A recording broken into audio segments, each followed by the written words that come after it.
हाँ निशा कर दो। Okay, sir. Thank you, sir. Jai Hind. Good evening and welcome back to all the respected dignitaries, distinguished speakers, faculty members, researchers, students, participants joining us from different parts of the country and across the globe. It gives me immense pleasure to welcome you all to this 10 days international training come workshop on advances and innovations in veterinary science for viable livestock practices.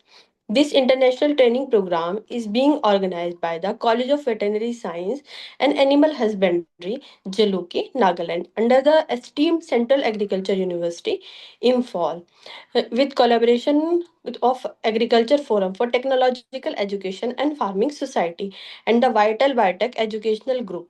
This program is being conducted under the visionary leadership of our patron, Dr. Anupam Mishra, Honorable Vice Chancellor, Central Agriculture University, Imphal, Chief Patron, Professor Indra, Director of Instruction, CAU Imphal, Chairperson Professor Lalita, Director of Research, CAU Imphal, Convener Dr. I. Shakuntala, Dean College of Veterinary Science and Animal Husbandry, Dr. Amrit Gogoi, Convener of this event, and Dr. Dinesh Kumar, our course coordinator, Dr. Jitendra Mehta, President AFTEFS, along with the dedicated efforts of our organizing committee and faculty members of College of Veterinary Science and Animal Husbandry, Jaluki. This 10 days international training camp workshop from 16 March to 25th March is being conducted on the online platform, bringing together the expert participant to share their knowledge and innovation in veterinary science and livestock practices. So, moving forward to the technical session first of day 2, I would like to introduce our first speaker, Dr. Rohit Kumar Jaiswal. So, Dr. Rohit Kumar Jaiswal is currently serving as assistant professor in the Department of Livestock Production Technology at Bihar Veterinary College, Patna. He has completed his graduation from Anand Veterinary College, Gujarat, and obtained his MSc and PhD degree from Indian Veterinary Research Institute.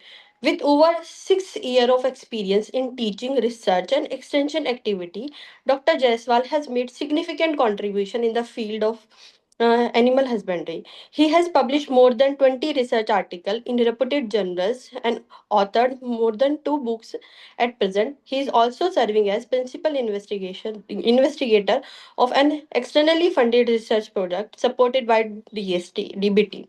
So, sir, now the virtual platform is yours. I would like to invite you to deliver your talk. Thank you very much, madam, for nice introduction.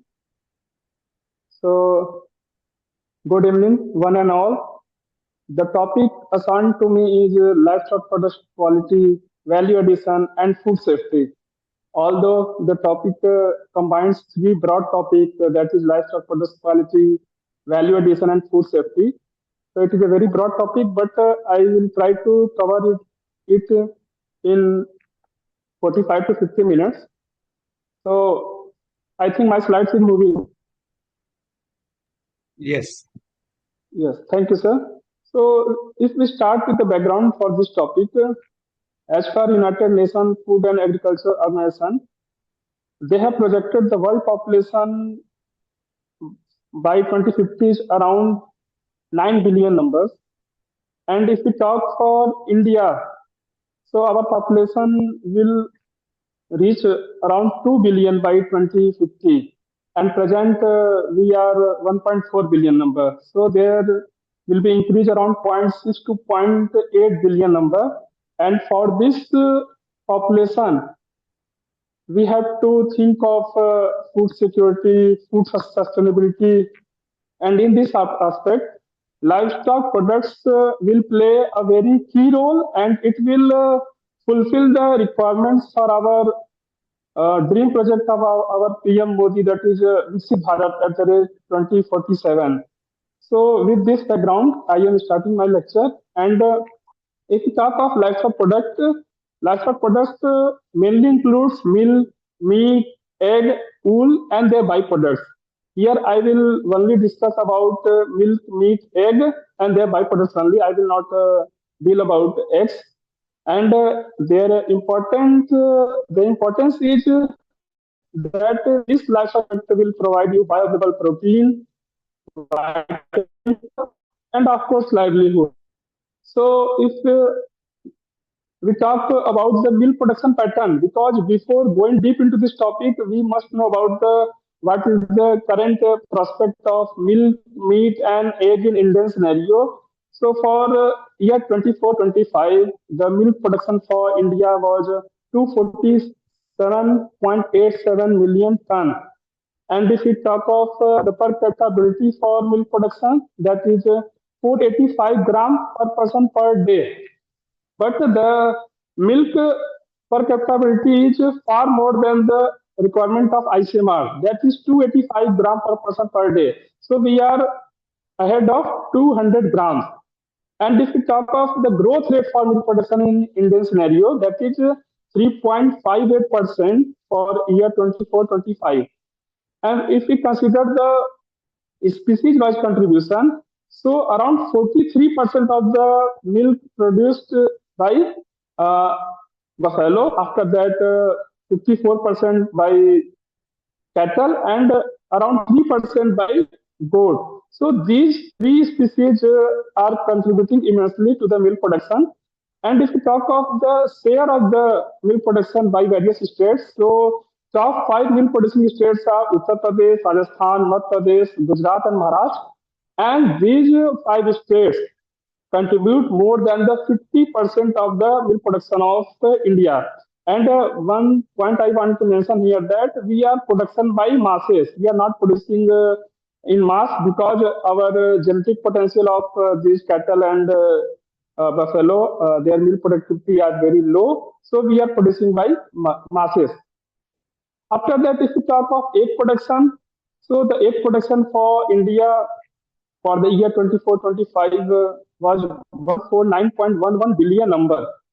And if we talk of per capita ability, the per capita ability is 106 person per year. And if we talk of ICMR recommendation, ICMR is recommending 188 per person per year. It means we have to consume half egg or zero point 0.5 egg every day. So our per capita consumption is very less in respect to ICMR recommendation. So there is a huge opportunity or immense potential to work in poultry sector. And if we consider the growth rate, the growth rate for this egg production was 4.44% for year 24-25, and almost 86% of the eggs is produced by improved fowl, and around 1% of the eggs are produced by ducks. And if we talk of the top five egg producing states, these are mostly South Indian states like Andhra Pradesh, Tamil Nadu, Telangana, West Bengal, and Karnataka. And if we talk of growth rate for this egg production, so the Bihar is doing very good job. It has a growth rate of 9.99%. So because the initiative by government and the implementation of various policies by state government, they are supporting backyard poultry farming and some project like AICRP on poultry that is supporting poultry farmers very uh, at grassroots level, and it is helping in this production of eggs. And after that, the third this livestock product is meat. So for meat stats, the meat production was 10.50 million tons for year 24-25. And if we talk of per capita ability is 7.50 kg per person per year. So it is very less than the required amount of meat we have to consume. That is 11 kg per person we have to 11 kg per person per year we have to consume, but ability is 1.50. So there is opportunity in this meat sector also. We can go for rearing of food animals so that we can contribute to our nation, we can contribute to our GDP. But the growth rate of this meat production sector is very less, 2.46. But some states like Andhra Pradesh, Meghalaya, Haryana, they are doing very good and they have growth rate is more than 5%. If we talk of this species-wise contribution of this meat production, So poultry is immensely contributing to this meat sector. Around 50% of the poultry, around 50% of the meat is produced by poultry. After that, it is by buffalo. Buffalo is termed as black gold and it is contributing around 18% of the total meat production. Why we are telling this buffalo as black gold? Because this buffalo meat is contributing to our export sector. Around 90% of the buffalo meat produced in the country is exported to Middle Eastern countries because we are slaughtering the buffalo by halal method. And the top five meat producing states are West Bengal, Uttar Pradesh, Maharashtra, Andhra Pradesh, Telangana. So these five, six states are immensely contributing to the meat production of our India. After that, we have to analyze why this meat production, egg production, milk production, there is a gap. What we are producing, what is demand. So there is a gap in demand and supply of livestock products in India.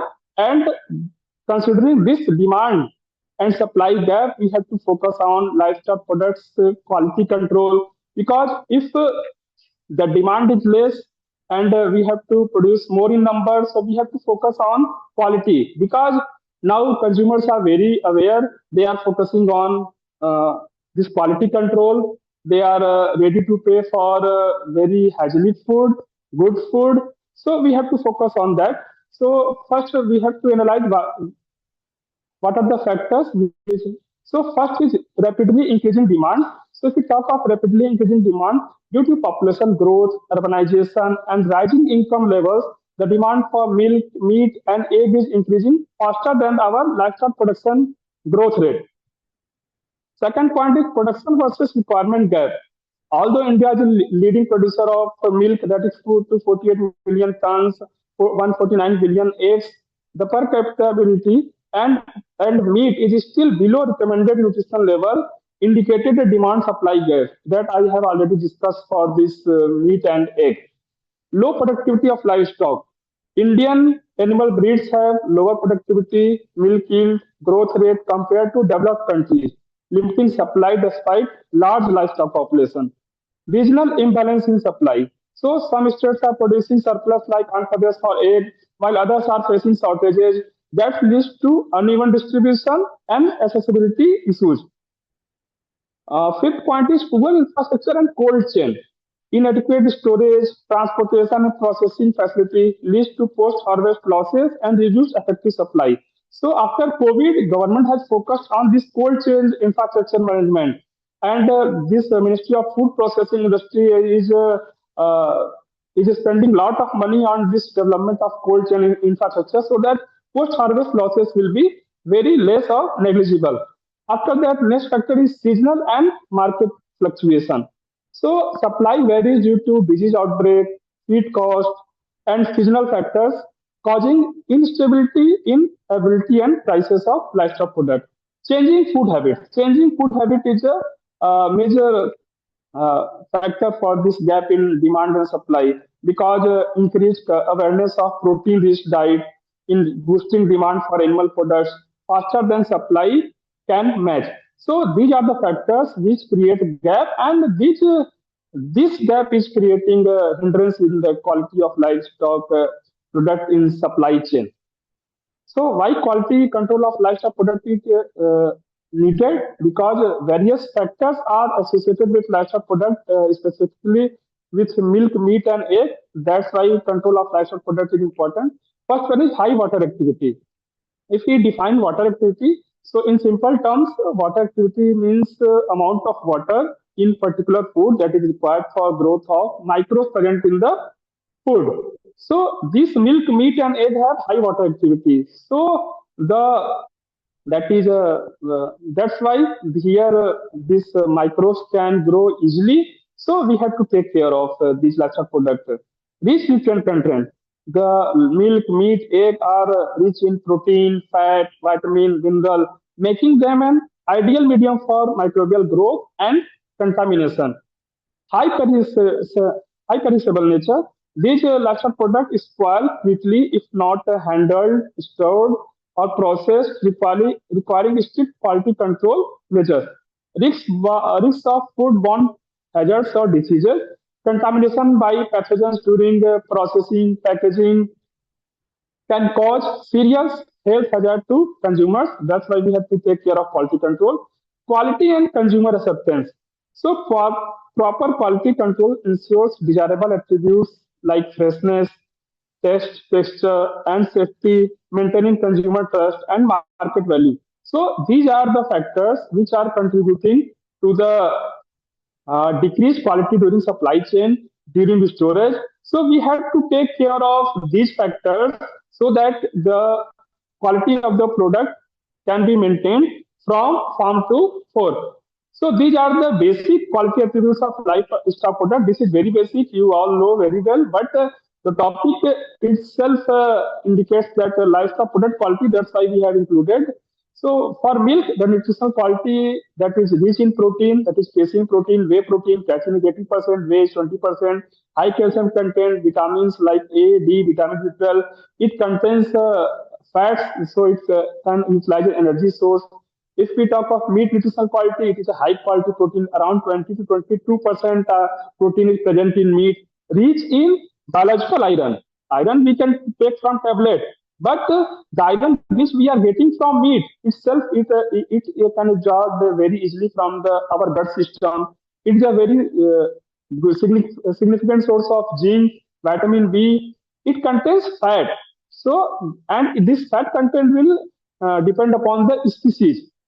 If we talk about nutritional quality of eggs, it contains high biological value protein, rich in vitamin A, D, B12, contain essential fatty acids. Physical quantity of milk, color is white to creamy, pH is between 6.6 to 8. Density and viscosity will depend upon the fat content of the milk, its quality, and if milk is free from adulterant, then we can say that this milk is good or it is acceptable for our consumption.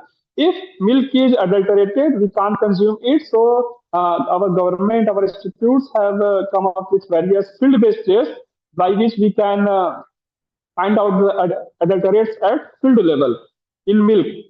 For physical quality of meat, so color is bright red. You all of you might knowing that this bright red color of meat is due to oxyhemoglobin, oxymyoglobin, and this ultimate pH of meat is between 5.5 to 6. And meat has a very important characteristic, that is water holding capacity. Water holding capacity will provide juiciness to your meat. If the holding capacity of the meat is less, we can't feel juiciness and we can't uh, consume it. And the factor, tenderness of meat is very important. If tenderness will be tough, you can't like it. After that, yes, physical quality, cell for quality. Albumin thickness, if there will be deficit of calcium in the diet of poultry, there may be albumin thickness or this cell thickness that will affect the quality. And its yolk color also depends or indicates the quality of the egg. After the sensory attributes of this milk, it must be clean, slightly sweet taste, pleasant to smell,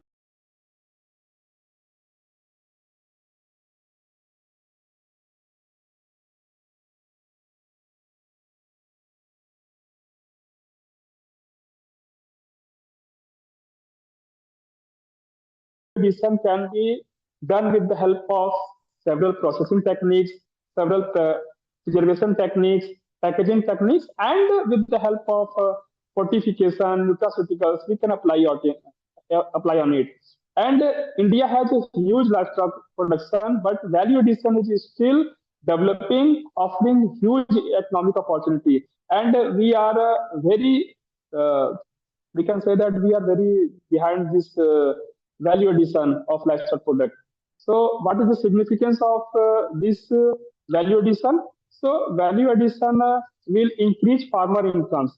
If we convert raw products like milk, meat, egg into processed item, so it fetches higher market prices and it will enhance the farmer's income, and it can also fulfill our PM Modi that target, that is doubling farmers' income. And second significance is enhances shelf life. So processing methods like drying, fermentation, and usage of various cooling parameters or refrigeration reduce spoilage, and it will be extend the shelf life of the product. Reduce post-harvest losses. It will minimize wastage of highly perishable livestock products that can be prepared from this raw material like milk, meat, and egg. Improves product quality and safety. So proper processing and packaging ensures better hygiene, standardization, and safe consumption. Creates employment opportunities. So this value addition will generate jobs in processing, packaging, transportation, and marketing sector, and it will give jobs to our young generation, unemployed youth, and uh, especially these women. After that, it will add convenience for consumers. These ready to eat and ready to cook products save time and effort and shift our population towards green consumerism. It will diversify products and markets. So wide range of products increase consumer choice and opens export opportunities. And last significance is better utilization of byproducts. So when we are processing this milk, meat, and egg, we are getting lot of byproducts. And in Indian conditions, these byproducts are generally not utilized. So if we focus on this byproduct utilization along with value addition. So it will convert low value materials into useful products like bone meal, processed meal, whey powder. So these are the better utilization of byproducts that has been generated from livestock uh, products. After the next slide is scope of value addition in Indian scenario. So there is a vast opportunity in for value addition in Indian scenario. First is huge livestock population. So India has one of the largest population of cattle, buffalo, sheep, goat, poultry. So it will provide abundant raw material for this value addition. Rising demand for protein-rich food. So increasing population, urbanization, and changing dietary habits are boosting demand for milk, meat, and egg-based products. Third scope is growing dairy sector. India is the world's largest milk producer, creating vast opportunities for products like cheese, paneer, yogurt, milk powder, ice cream, kulfi, etc. Expanding poultry industry. Rapid growth in egg and broiler production supports value-added products like nuggets, sausage, and processed egg products. We have also scope for export potential. So valued meat and dairy products have high demand in international markets, increasing foreign exchange earnings. Government support and policies, initiative by Food Safety and Standard Authority of India, National Livestock Mission, NABARD. So these are the agencies which are promoting processing and value addition. Development of cold chain infrastructure. So improving storage, transport, and processing facilities enhance scope for value addition. Employment and entrepreneurship opportunities. So small scale processing units, startups, and rural enterprises can generate incomes and jobs. Utilization of byproduct. So as I already discussed in last slide that these meat, milk, and egg are generating lot of byproducts. So they are providing avenues for the utilization of byproduct like a scope for producing leather, gelatin, bone meal, and other byproducts which can increase the profitability of our farmers.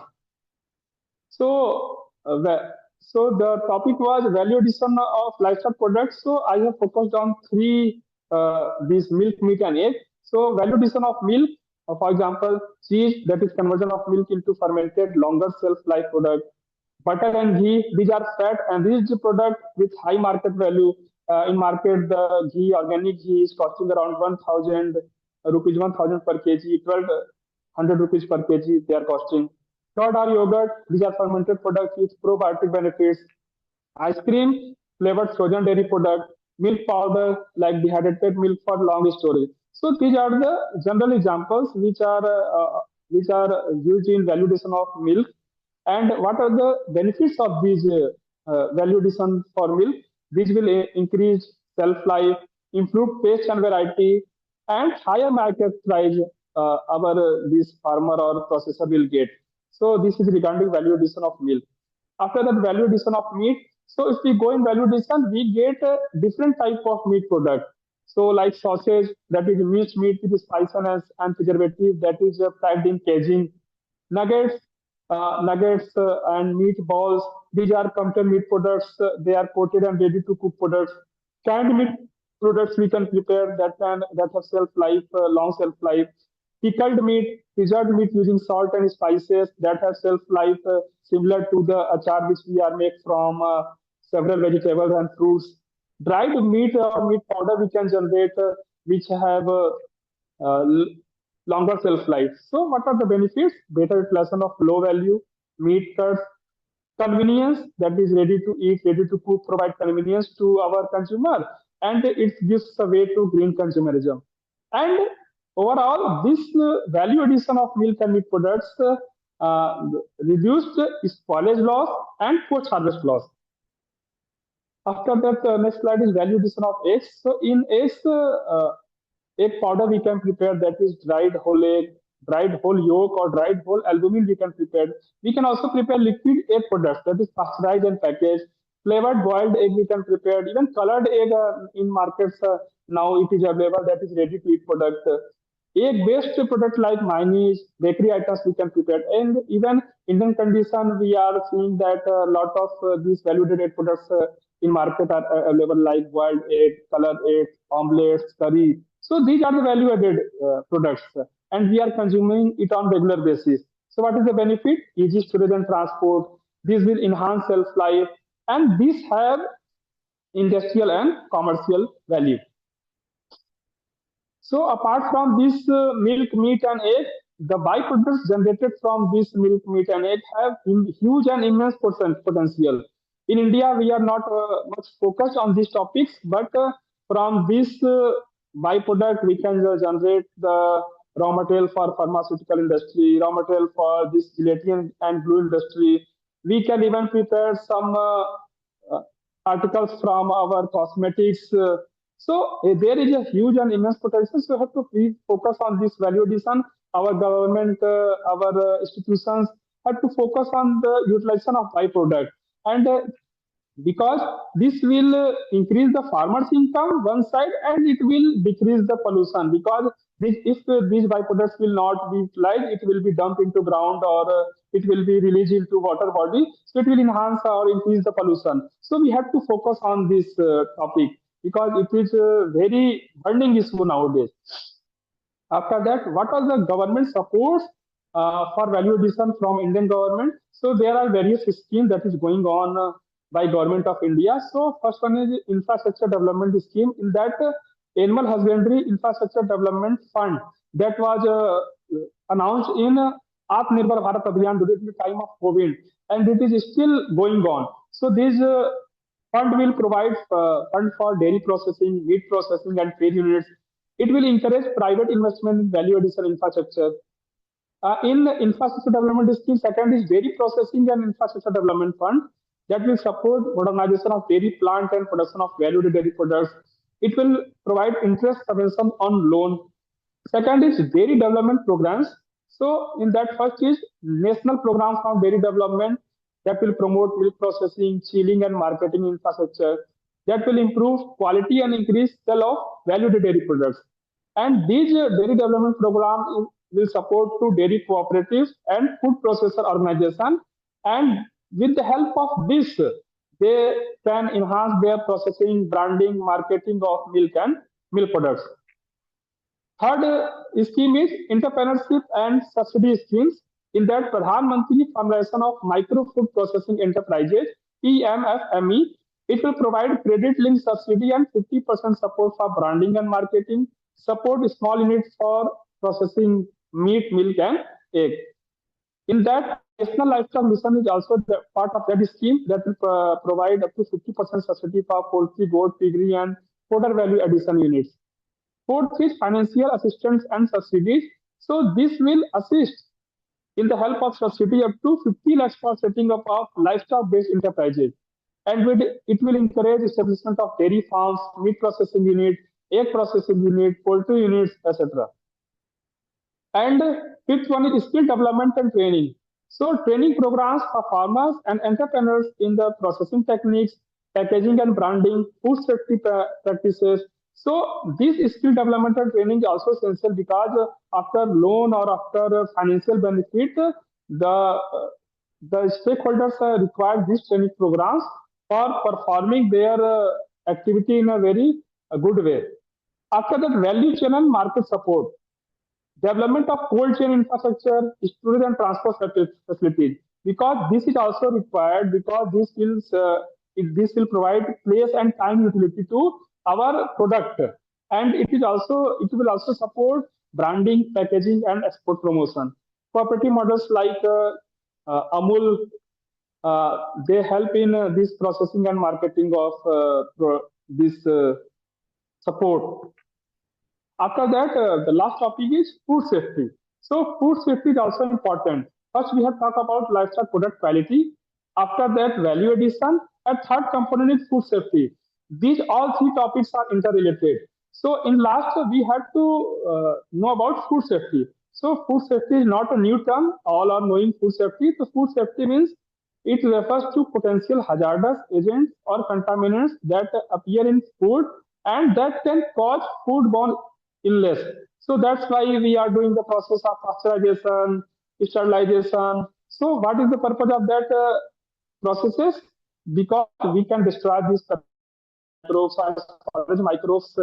So this safety will cause foodborne hazard or foodborne illness. So, what is foodborne hazard? So, a biological, chemical, or physical agent in our condition of food which have a potential to cause an adverse health effect. So, foodborne hazard means any chemical, biological, or physical agent that can harm the health of any particular individual. So, that is foodborne hazard. So why food safety is important or required? So these are factors are uh, that are required required for food safety. And first one is changing food habits.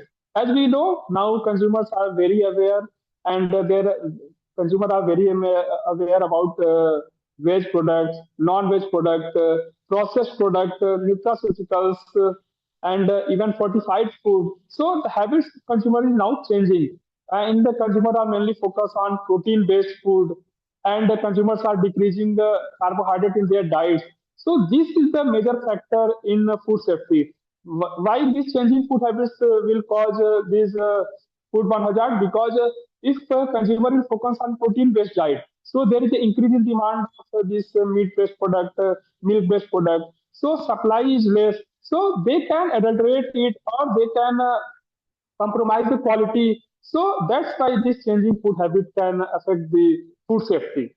Increase processing and handling. Nowadays, to enhance the shelf life of these livestock products, we are focusing on processing, handling, packaging. So this post-processing or post-handling contamination of food product can affect the food safety status of the product. That's why we have to focus on that.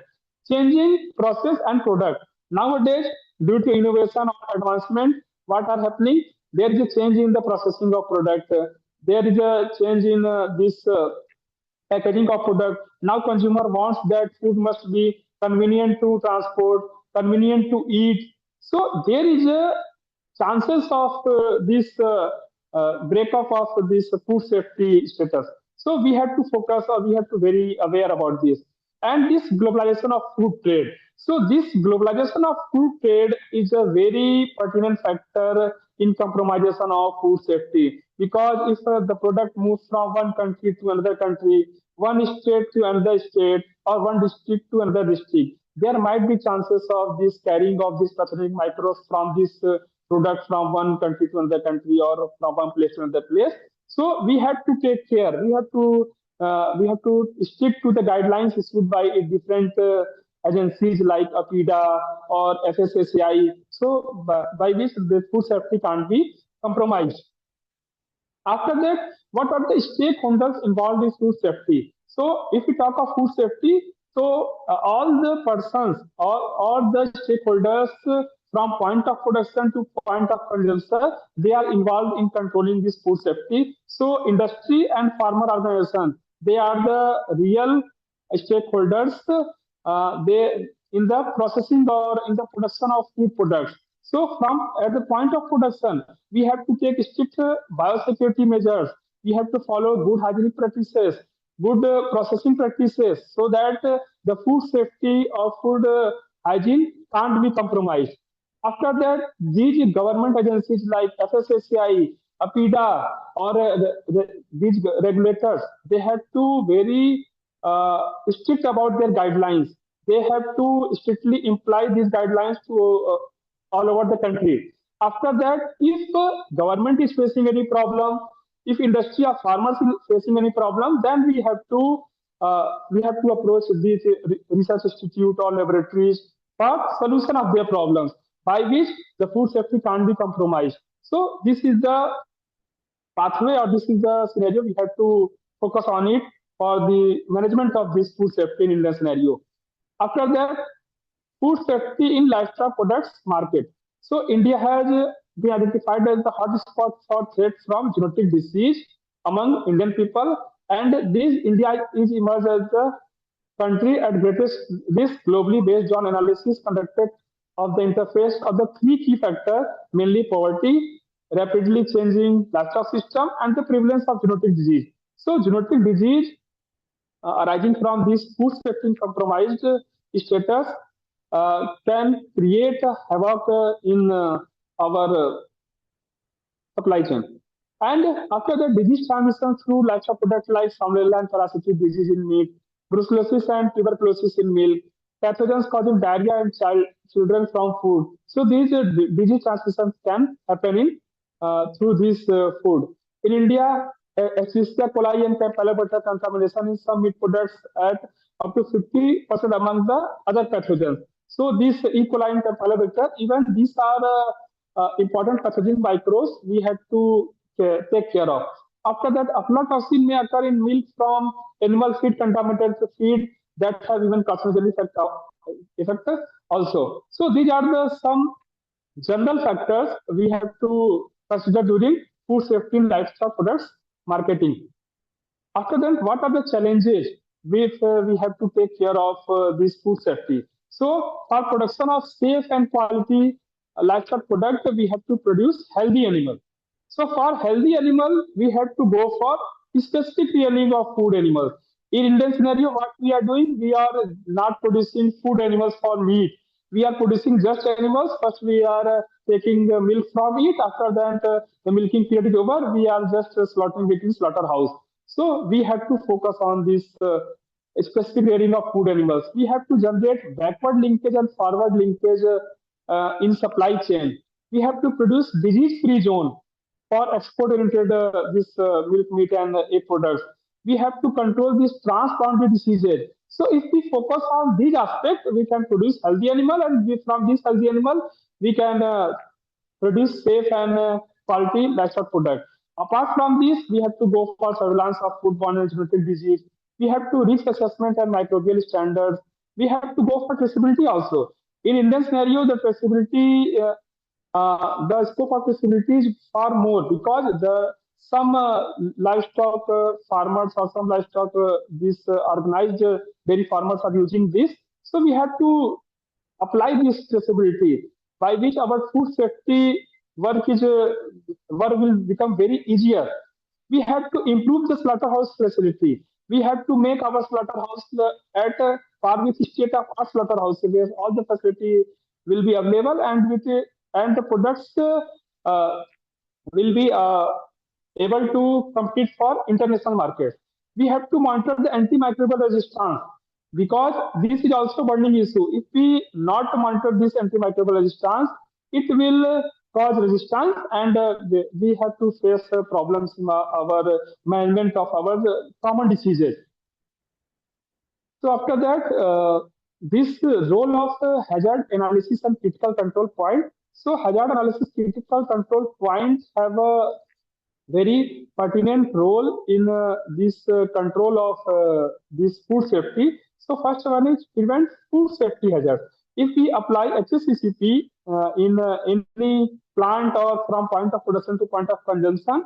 So it will identify biological, chemical, or physical hazards, and it will prevent these foodborne hazards. It will ensure safe food production. How it will ensure safe food production? It will focus on preventive measures rather than testing finished product, ensuring safety throughout the supply chain. It will identify critical control points. So this HACCP will determine key stages like cooking, chilling, storage, where the hazards can be controlled effectively. It will improve product quality and consistency. So standardized, optimized procedures ensures uniform quality in livestock products like meat, milk, and egg. It will reduce risk of foodborne hazard. So it will, if we apply HACCP, so it will minimize contamination, protecting consumer health, and decrease post processing contamination. It will enhance or it will help in international trade.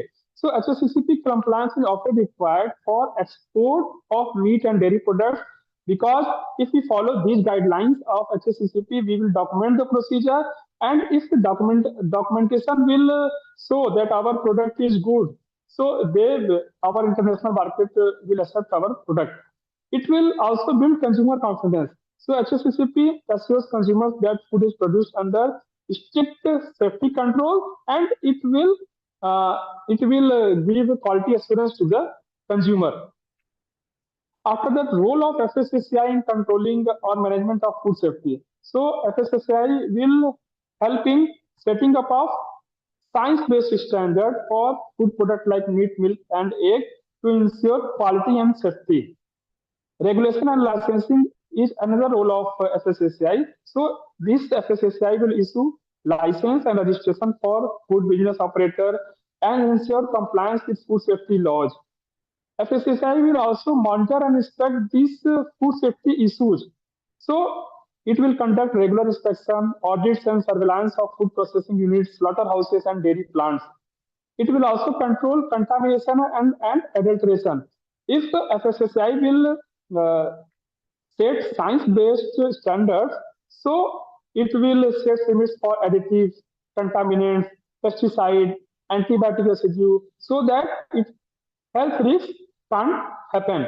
It will also set up food testing and laboratories. So food testing laboratory for quality analysis, certification. Now in almost in all states of India, there is a lab of FSSAI, and in each zone, even referral labs are there, equipped with high-end equipment, so that food safety can't be compromised. Implementation of food safety system. So each FSSAI will promote system like good manufacturing practices, good hygienic practices, and HACCP. And FSSAI will also help in consumer awareness and education. So you might have heard about the Eat Right India campaign to educate the public about safety and healthy food practices. So this is the role of FSSAI in management of food safety. After that, at last, FSSAI also helps in ensuring import or export regulations that will meet Indian standards or global standards. At last, the role of veterinarians in food safety. How veterinarian can control this or help in this management of this food safety. So veterinarians have a major responsibility of epidemiological surveillance of animal disease and ensuring the safety and suitability of meat and egg. Veterinarians provide livestock producers with information, advice, and training on how to avoid, eliminate, and control food safety hazards. Veterinarian can also aware consumers or farmers about judicious use of antibiotics to prevent the chances of antibiotic resistance. Veterinarians can control or educate farmers regarding biological hazards and even public health importance by screening anti-mortem and post-mortem of meat. So these are the role of veterinarian that can help in management of the food safety. So role of veterinarian in meeting the changes of welfare of livestock and global food security. So how veterinarian can help here? So contemporary role of veterinarian go far beyond these more visible tasks. Veterinary professionals have played significant and contributing role in animals and human health and welfare. So to advise farmers and owners of livestock production system according to their specific agroecological context, because veterinarians are posted at their blogs, so they know better about their agroecological zones, so they can advise farmers for particular season or particular disease. Retailers can also advise about healthy and productive livestock make important contribution to food production, income generation, job creation, economic growth, and poverty alleviation. Veterinarian makes sure that only healthy farm animals are exported, imported, and distributed, preventing the risk of introducing detrimental high-impact disease into regions or country. Veterinarians professionals also share responsibility for strict biosecurity. At last, the veterinary, in fact, is the first lines of defense that society count on against agroterrorism and bioterrorism. In some, veterinary professionals are key players on biodefense and thus for national security and welfare. Thank you. Jai Hind. Jai Hind, sir. Thank you so much for such a valuable, informative session. So now the session is open for question and answers. So participants may post their questions in chat box or they may raise your hands.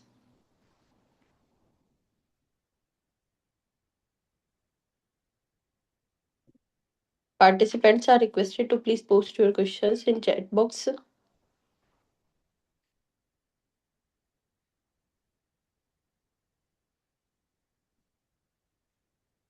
So if there is no query, then thank you so much, sir, for Thank you. enlightening Thank us. you very much, madam. Thank you, Thank you sir. so much, Thank you, sir. Jiten, sir. Thank you, sir. So Very moving informative forward to session. the technique. Thank you, sir. So moving forward to the technical session 2 of day 2. Now I would like to introduce our second speaker and the course coordinator, Dr. Dinesh Kumar. Dr. Dinesh Kumar earned his graduation degree from Anand Dr. Nisha, I Agriculture think one question University, is there. Gujarat, and Maybe one okay, question is okay, can we check. can allow. Yeah, yeah, sure, sure, sir. Okay, sir, there is one query. What kind of breed we choose for livestock? Yes, yes, yes, madam. Two Sir, questions is there. there First is question is, ma'am, uh, sir, what kind mixing of raw breed milk we with, choose for हाँ livestock? Madam उसके पहले एक question है doctor Chiranjeevi Acharya का. First I will take that question. That mixing raw milk with skim Sure, milk sir. powder is legal in India or not? So if we talk of mixing raw milk with skim powder, it is illegal. We can mix skim milk powder with pasteurized milk for their standardization, but we can't mix raw milk with skim milk powder. After processing, after processing like pasteurization or this sterilization, we can mix this pasteurized or processed milk with skim milk powder. We can't mix raw milk with skim milk powder because raw milk itself contains various pathogenic microbes like tuberculosis or salmonella or TB organisms. So this is not advisable at all. So, and after that, one question is what kind of breed we choose for livestock. So, I want to know more specific that which species he is asking, maybe Mr. Naidu, for what purpose, Yes, Mr. Naidu, please mention because the name of this his is a very species. general question. So, if we talk of each species, each breed, so it will take one lecture, complete lecture. So, if he is there, he can ask.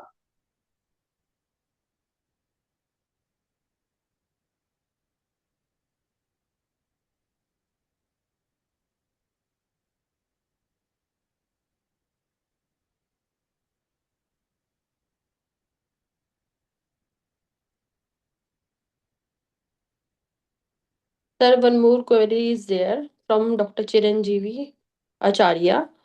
What are the Yes, available kits of measles, fats, SNF, CLR besides Eco Milk Analyzer yes, question is for that, high yes, milk production? if we want to measure this fat, SNF, this CLR, we don't have kits, but we can go with milk analyzer because these are the parameters we have to do. with the help of certain instrument, or we have some traditional method. Like for fat estimation, we have Gerber method, and for this CLR, we can use lactometer. But we don't have kit right now. But we have several analyzers, and these analyzers have high precision, high accuracy. So you can go with this this analyzer.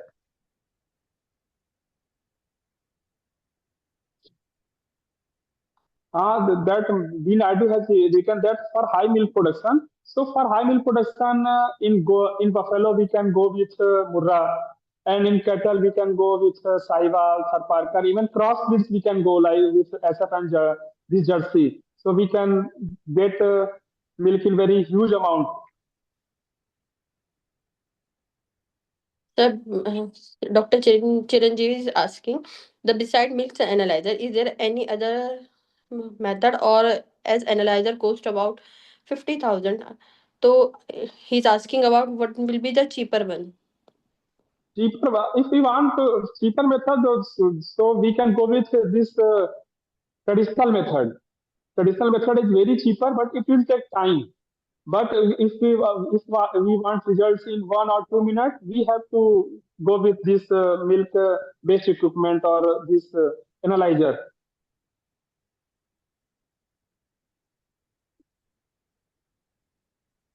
Any other question, please? If we talk of this result of the traditional method accepted by FSSAI. So these actually the result of these methods will depend upon the skill or expertise of the technician.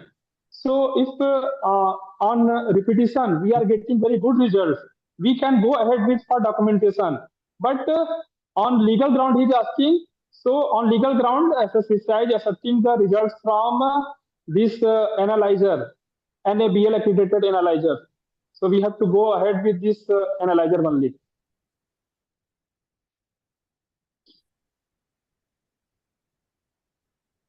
Any other questions, sir? In far-flung areas where transport is a problem, what are the basic milk tests that can be conducted at farmers also ensures to hospital level to ensure safety? So where basic facilities are not available, we can know the quality of milk by simply clot on boiling test. If we have procured the milk and we have just take the milk and boil it. If the milk got curdled, it means the milk is not good. So it is a very basic test we can do. We can't go for this further processing. This clot and boiling test is a very good test. After that, second is lactometer. With the help of lactometer, we can know the simple the specific gravity of milk. Even we can know whether this milk has been adulterated with water or not. So these are the basic tests we can do it in far-flung area where facilities are not available. There is one more question. How to increase the shelf life of raw milk beside chilling and pasteurization on a small scale? So for increasing the shelf life of raw milk, we have to provide temperature between 5 to 10 degrees Celsius. So if we can bulk milk cooler is an option where we can keep the milk for around 1 to 2 days. So you can go with this bulk milk cooler. After that, from bulk milk cooler, we can go for this chilling and pasteurization. This pasteurization.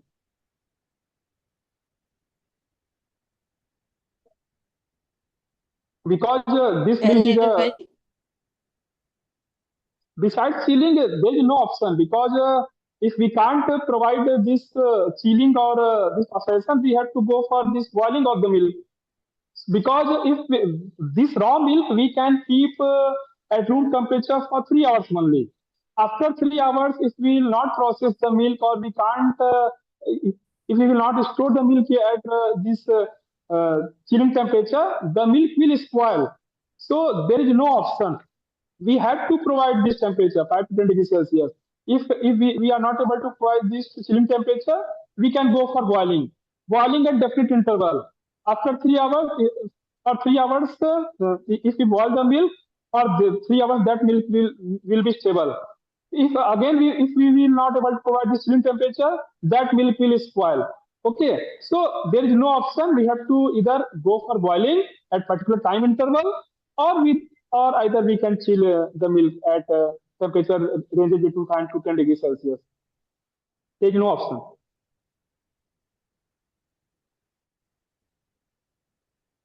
Bottling and selling the raw milk is illegal in India, sir.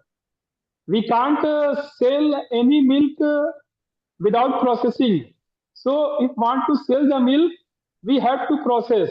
That is legal as per FSSAI. In Indian markets, people are selling this raw milk, but that is not legal.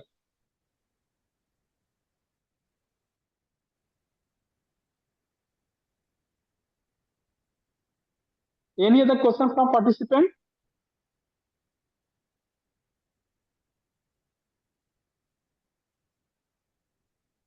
So thank you so much, sir, for enlightening us.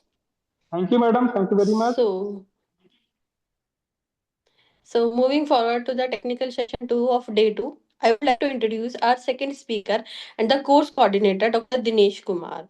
Dr. Dinesh Kumar earned his graduation in 2010 from Agriculture University, Gujarat, his master's in animal nutrition in 2012 from National Dairy Research Institute, Karnal, and his PhD in animal nutrition from Indian Veterinary Research Institute. He previously served as assistant professor at Jawaharlal Nehru Krishi Vishwavidyalaya, Jabalpur, and since September 2022, he has been working as assistant professor cum junior scientist in the Department of Animal Nutrition at College of Veterinary Science and Animal Husbandry, BAU, Ranchi. He has an excellent academic record and has received several awards, including National Talent Scholarship, ICMR Junior Research Fellowship, and Senior Research Fellowship. He also holds administrative roles as Assistant Registrar PG and Assistant Director Administration. Dr. Kumar has published over 35 research papers and contributed 70 extension articles, 15 book chapters, 2 manuals, a technical bulletin. His research focused on non-traditional feed resources, feed additives, and small animal nutrition. He has also handled externally funded projects as guide and actively contributed to academic and farmer training programs. Sir, we humbly request you to kindly address the audience and share your valuable insights to all of us. Sir, please.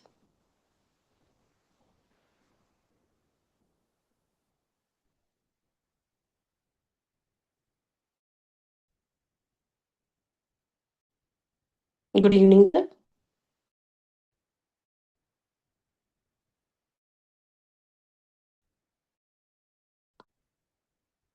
I would like to request to Dr. Kumar to kindly deliver his. Hello, my screen is visible now. Hello. Yes, sir, is Sir, visible. it's not visible right now. Okay. Thank you, Dr. Nisa, for Yes. nice introduction, and very good evening to all of you. So today we are going to deliver a lecture on advances in animal nutrition towards sustainable livestock production. So as we all know that nutrition is a major portion or parts in rearing of livestock, either in case of livestock or either in case of human beings. So most of the expenditure incurred only in the nutritional area. So how we can manage in traditional, not traditional way, in technical or advanced way towards the sustainable livestock production. So one by one we are going to discuss. So what is sustainable development goals? As per UNESCO, sustainable development is development that meets the need of present without compromising the ability of future generation to meet their own needs. So that is the sustainable development. And as we all know that livestock is a central source of numerous industrial activities like milk and milk products, wool, leather, meat and meat products, apparel, feed processing, vaccine, diagnostics, and pharmaceutical. And it also provides the job creation, value addition, industrialization, more inclusive growth. And presently, we have 535.78 million population of livestock. And in India, as you know, most of the farmers are rely or depends on the poor quality of feed resources or crop Sir, you are resources. requested to kindly share on full screen. Kindly show slideshow. Okay, once again. Sir, kindly show your slides on slideshow. Slides also not moving. Is it moving Sir, now? sir, it's not on slideshow. Sir, slides are moving, but I am asking for slideshow. Okay, Means to on full screen. I put on full screen, but why not visual on screen? Sir, you can use if it has some problem, you can use F5 key. Okay, okay.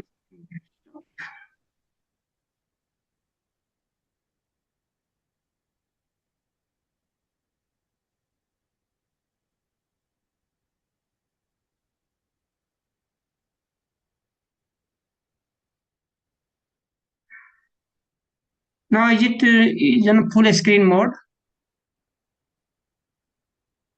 Hello, hello. Yes, sir, you are audible. Uh, It has been started. it's On full loading. screen. No, no, it's loading like that. Sharing, Still, sharing. it's still loading. Has been starting, not showing properly. It is showing Dr. Dinesh Kumar has starting screen sharing. So I think it will take several few minutes only. Network is also fine.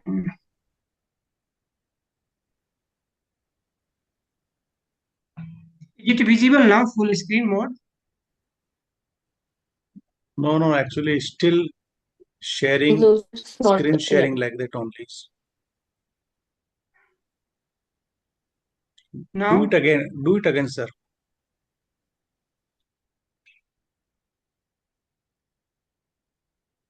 one second.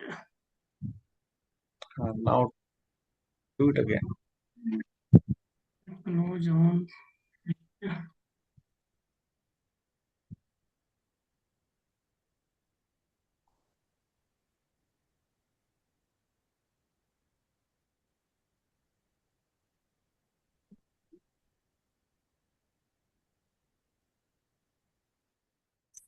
Stop sharing and reshare your screen. One second now. So that it will be appears.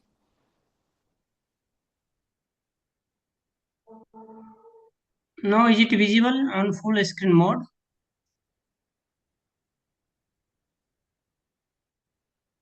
No, Hello. sir, it's not visible right now. Sir, it's not visible right now. No, it's I visible. Slides think there visible, is but some network not connectivity. full screen. Slides now visible. It's showing Dr. Dinesh Kumar has started screen sharing on my screen. My side is Maybe there will showing. be some network issues. My side is showing now. Okay, maybe there will be network issue from. Now Yeah, is it sir, okay? slides are visible. Yes, sir. Yes, slides are visible. Slides are visible to all. Only full screen is uh, pending like that. Full screen is still not visible.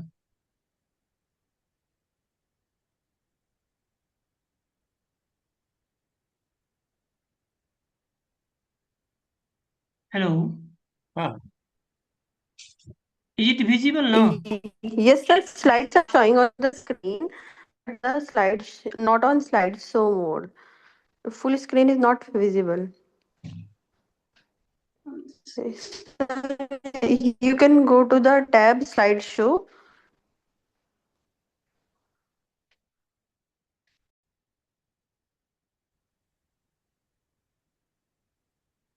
Yes, additionally, you can do use the Zoom.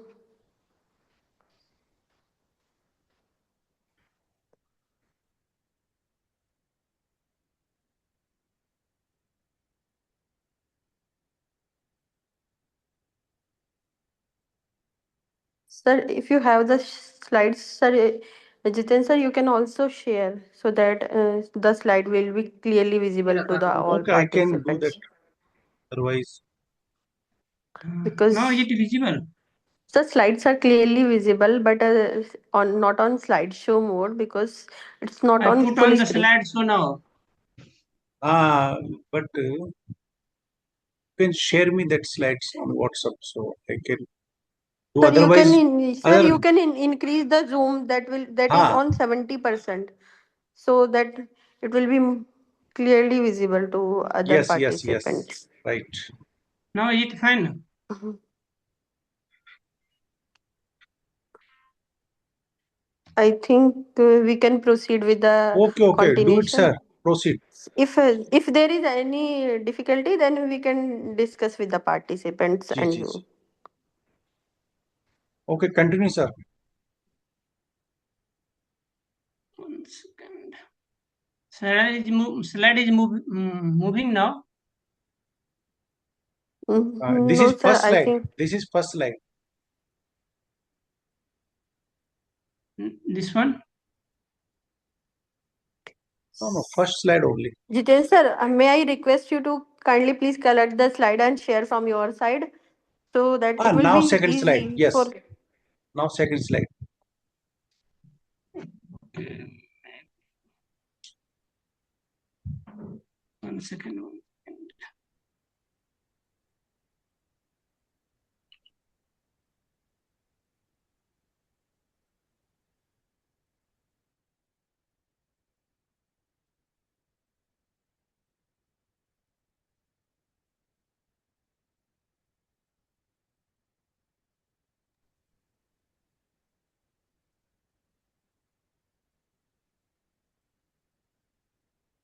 Now.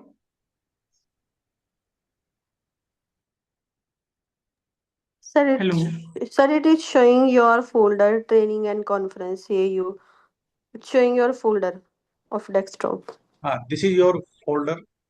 Now you can choose that slides. I already shared. Sir, send me your slides. No issue.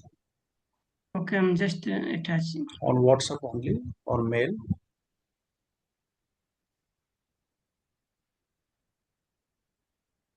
You are sharing a screen.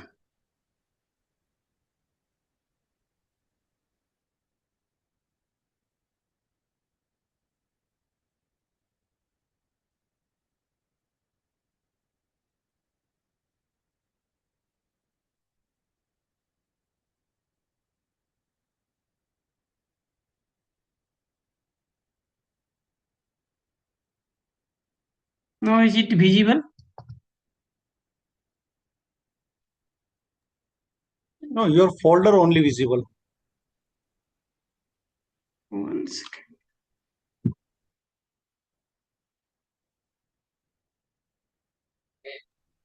No issue, sir. May I request you to please share your slides to Dr. Jiten Mehta? He'll share your presentation from his end. Sir, please send me.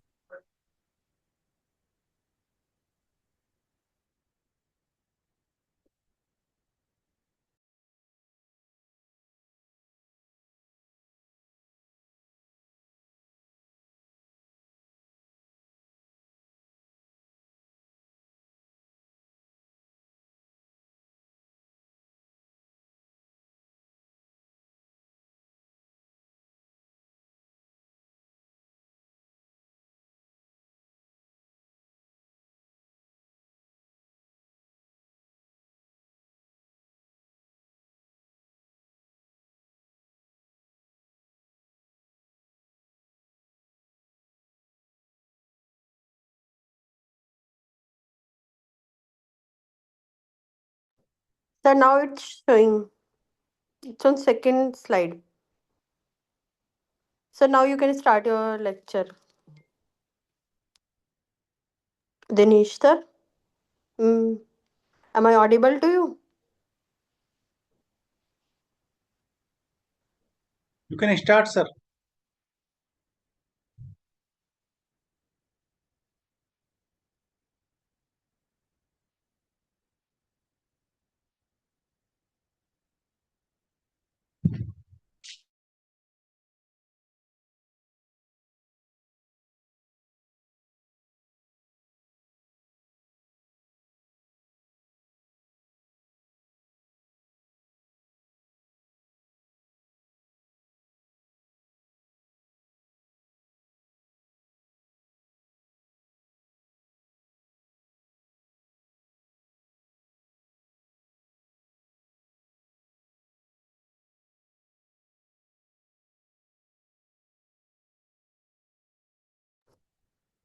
Jain sir, your slides are visible to us. You are kindly requested to please deliver your lecture.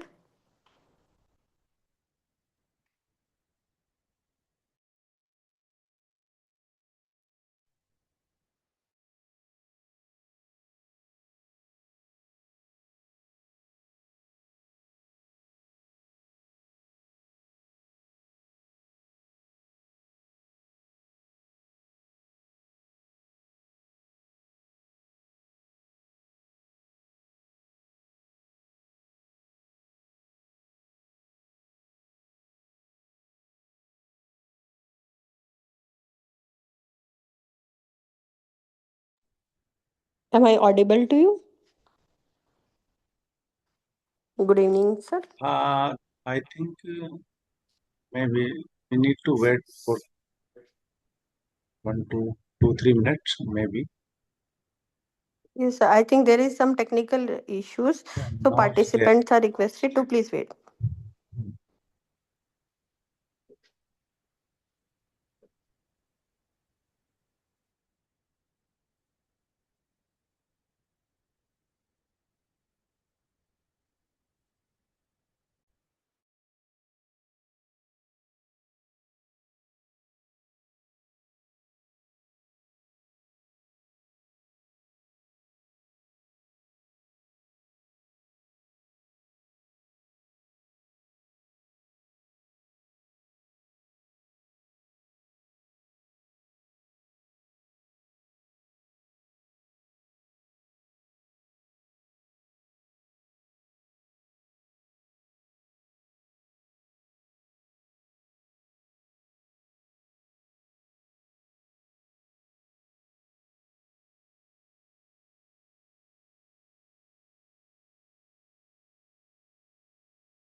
One second.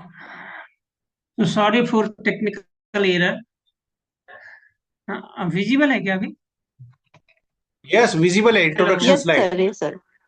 Okay, okay, okay. Thank you, thank you. So Our principal aim of livestock production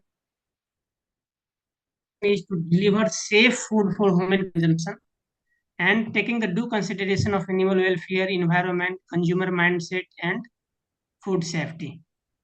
So, looking to these aspects, as we all know, that yesterday speaker already explained the genetic diversity or livestock population studies. So we are not going to discuss today.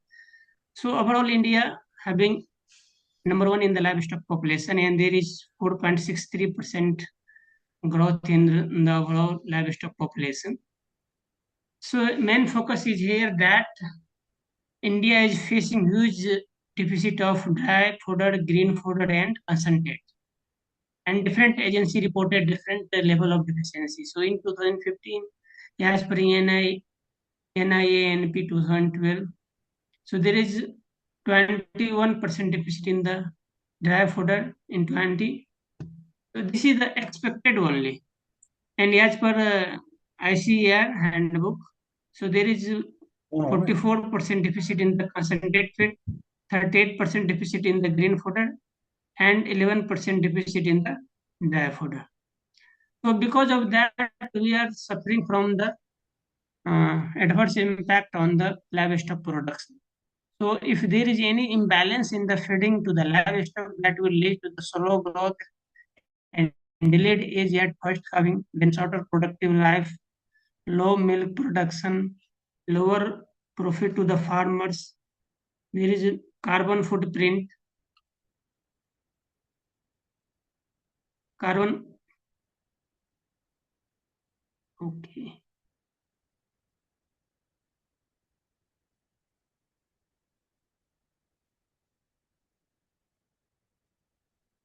Hello.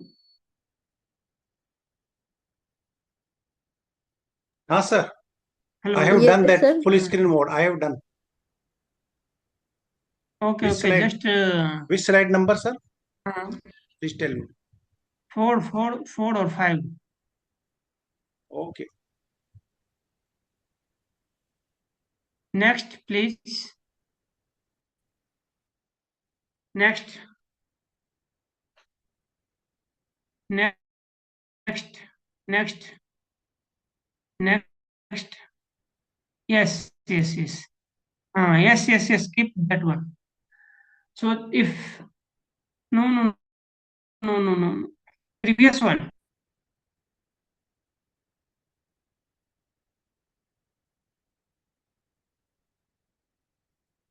Previous.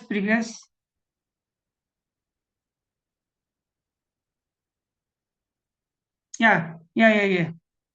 So if there is any imbalance in the feeding of livestock, that will affect on the many aspects. So lower profit to the farmers. There is carbon footprint and lower uh, imbalance feeding to the animal also lead to the metabolic disorder like milk fever, ketosis, alkalosis, acidosis, then poor growth production, and shorter lactation length and longer calving interval. So all these happen only due to the imbalance feeding of the livestock. Next slide is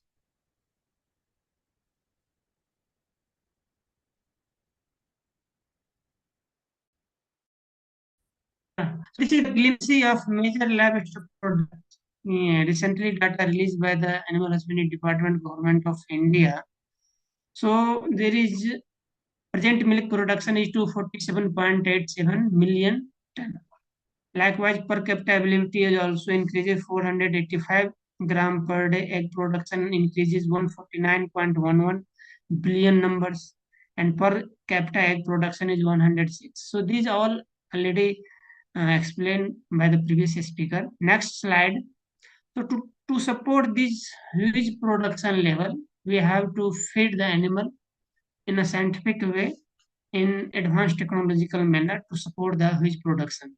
So in this slide, just we want to show you that how India stand in the milk production as compared to the other developed nation or European countries. So our milk production is very low, only 11,172 kg annual lactation period, so which is below 50% of the global average. Like other countries like New Zealand producing 3,343 kg, Australia 5,600 kg, UK 7,100 kg, US 9,332 kg, Israel almost more than 10,000 kg. Likewise, meat production is also 20 to 60% lower than the world average. So there is huge opportunity to increase these two aspects, mainly milk production and meat production, to sufficient or to provide the nutritional benefit to the growing human population. Next slide.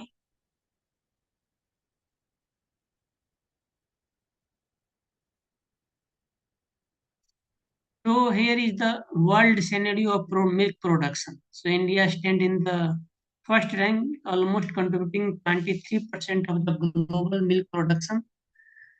So world is divided into mainly three categories: high milk producing countries, surplus milk producing countries, then deficit countries, and household engaged. 125 million household engaged in this uh, livestock production activities. Next slide.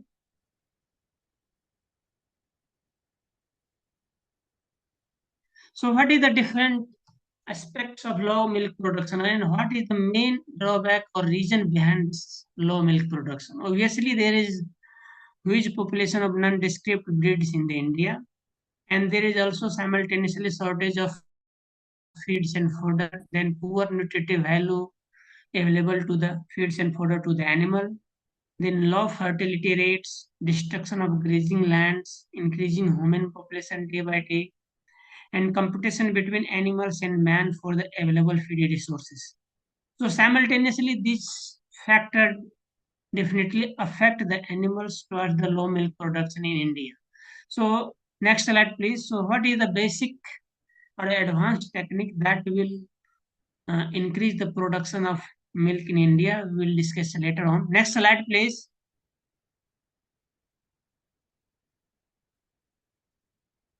So here are the advanced nutritional strategy through which we can increase the per animal milk production and overall contribution of milk to the national milk production. So first and foremost thing is the balanced ration, total mixed ration and complete feed block, then mineral mix or area specific mineral mixer, then precision feeding.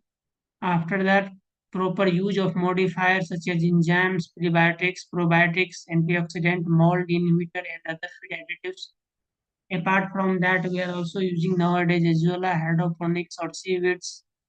Then agriculture byproducts, agriculture residue and its treatment to improve the nutritional value of that feeds and fodders. Then insect-based protein and alternate feed resources. Next one.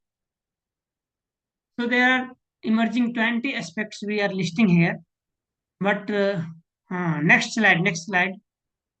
But in one lecture, we are not able to cover each and every aspects of this advanced technology that are used for uplifting of this milk production of the indigenous animals or crossbreed animals. Then genetically modified feed resources for animals, use of unconventional feed resources, reduction of toxin and anti-nutritional factor present in the feed and fodder, use of improved technique that will lead to the better nutrient utilization, then forage-based system. Apart from that, conservation of the feeds and fodder, then reducing feed-related emission, mainly methane emission. As we all know that nowadays methane emission is having high impact in the global warming or climate change. We will discuss on that one also. Then exploiting genetic improvement in animals and feed stuff both. Then feeding of bypass fat and proteins. And last one is quality control of the feeds and fodder whatsoever provided to the animal. Next one.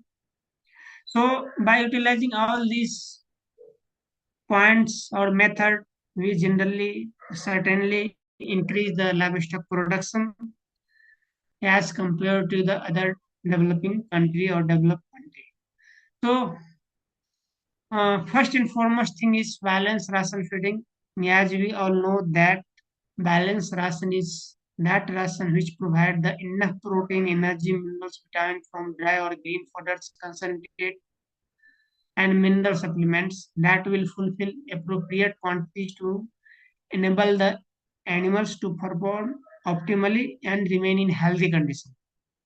So in that way, we can supply the macronutrients in the forms of carbohydrate, protein, the fats, and macronutrient in the forms of mineral, vitamins, and feed additive, and that comes from the whatsoever nutrients is available, and we provide that nutrient to the animals as per their dietary requirements that will fulfill their maintenance, production, and reproduction. So if we fulfill their maintenance requirement, then animal go for the production purposes.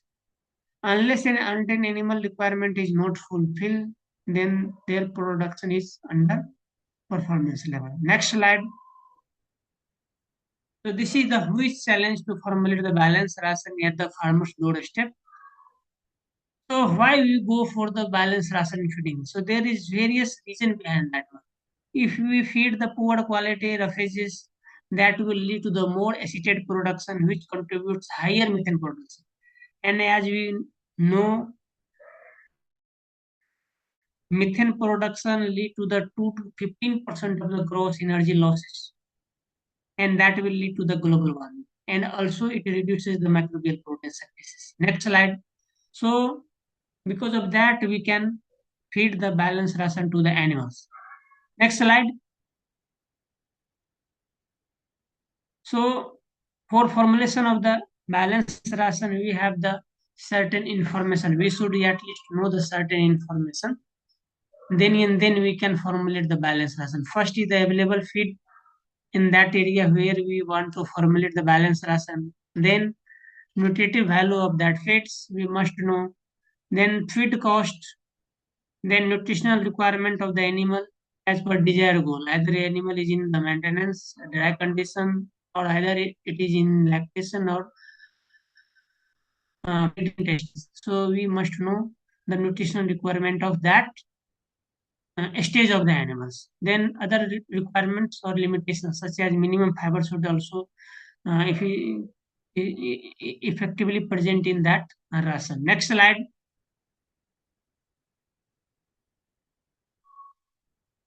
So after formulating this balanced ration, we must feed to the animal as per their requirement in different phases. So each phase would represent a different energy requirement. Therefore, a different ration should be prepared for different phases. Like in first phase, in case of lactating animal, that are first 10 weeks after calving, there is rapidly increasing the milk production.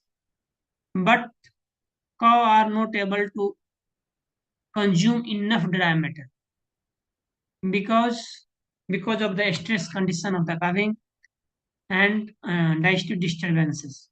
So this is the first phase. Then second phase is the next 10 week of after calving. So this is the maximum feed intake phase. And third phase is the last half of lactation. So milk production is decreasing in that phase.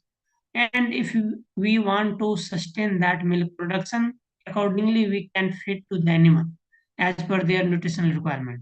And fourth phase is dry period of 7 to 8 weeks. So time for dry feeding period feeding is to fulfill the nutrition requirement of growing fetus also and restoring the body reserve of the animal. Next slide.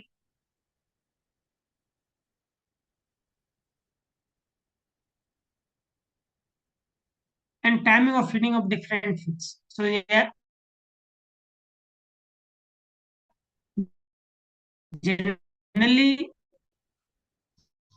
farmers are giving the form of the grass. That is definitely having high efficiently for the nutrient utilization by the animals. But we can also feed to the animals like hay, silage, and concentrate feed. So hay is given free choice to the animal, and waste can be controlled by feeding the smaller amounts in several times in a day. Several twice depending upon the availability of layer, but it should feed after the milking because silage having the some typical smell due to the volatile fatty acids present in that one, and that volatile fatty acids smell is also absorbed by the milk. So during milking, it should not be fed to the animal. And concentrate feeding generally fed to the animal twice a day. So high producing animal producing more milk, uh, mm, maximum 15 liter or 20 liter milk. So concentrate feeding should be done outside the milking hour also, because animals are not able to consume that enough concentrate feed during the milking time only. Next slide.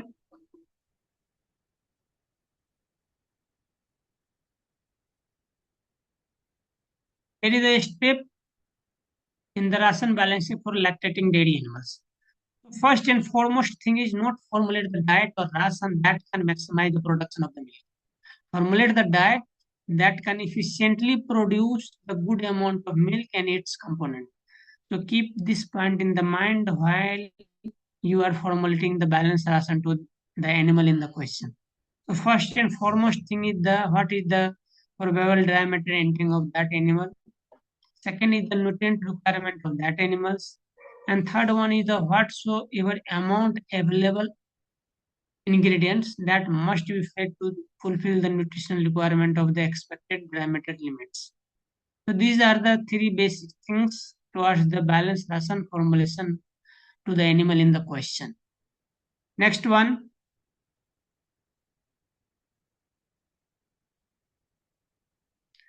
First and foremost thing is precisely determine the nutritional requirements of the animal.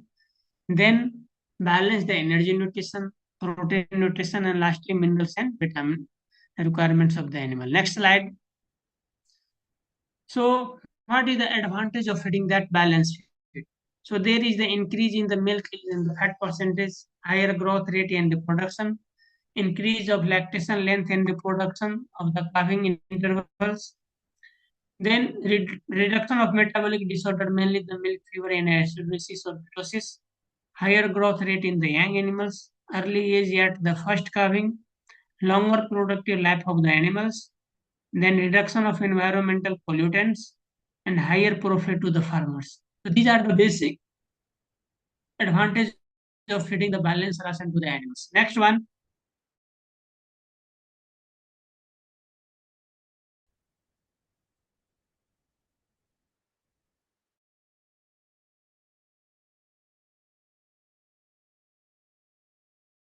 Management of practice at the farm level or farmer's door step. So most important additional intake factor to consider in the ration balancing is body condition of that animal, stage of lactation, then forage quality, feed protein levels, method of feeding, feed assess time, and diet presentation. Next slide. So these are the basic point while we go for the total mixed ration medicine. Here just I want to show the guideline for the nutrient level requirement of the lactating dairy cows. So in early stage or lactation, nutrient requirement is different than the stage of mid lactation or late lactation. So for example, in crude protein requirement, in early stage, animals need 70 to 70.5% of protein as percentage of total diameter. Then mid lactation 16 to 17 and late lactation 15 to 16. So likewise, we can go for formulation of total mixed ration to the animal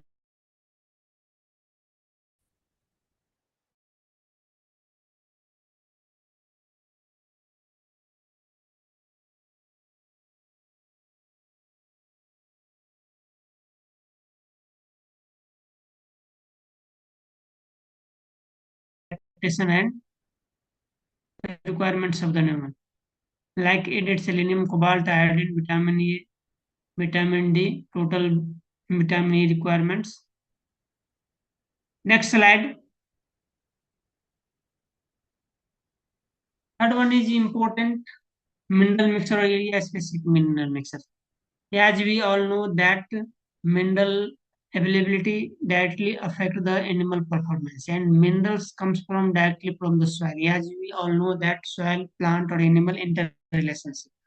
The minerals in the feeds and fodder is decreasing due to the depletion of minerals from the soil, and it is very necessary to add mineral mixture as per the area.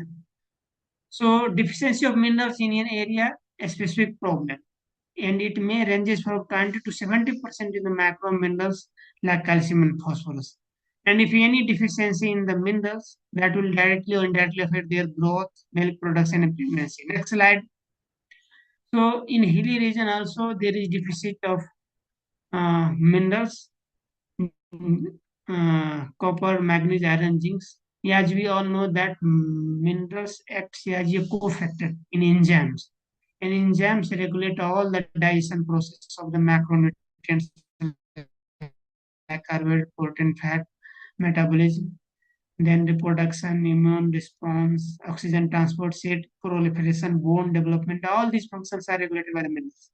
And if any deficiency in this, that will directly or indirectly affect the performance of the animal, their reproduction problem, hoof or udder problem, health of the udder is also disturbed, growth rate is affected, wound healing is affected, hair, skin feathering problem is occurring in the animals. Next slide. So minerals directly affect the utilization of all the nutrients and directly indirectly affect the metabolism of the animals. Here just we want to show the mineral mapping of the India where one or more minerals are deficient.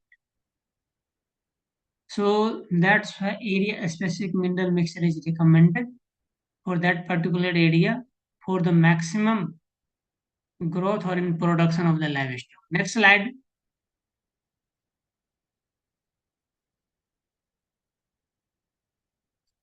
Next slide. So as per region, just I want to brief about the deficiency of important mineral as per region. Like in northern region, there is deficiency of calcium, phosphorus, magnesium, zinc, copper, manganese, iodine. Likewise, in western region, several minerals are deficient. Southern region and eastern region. Next slide.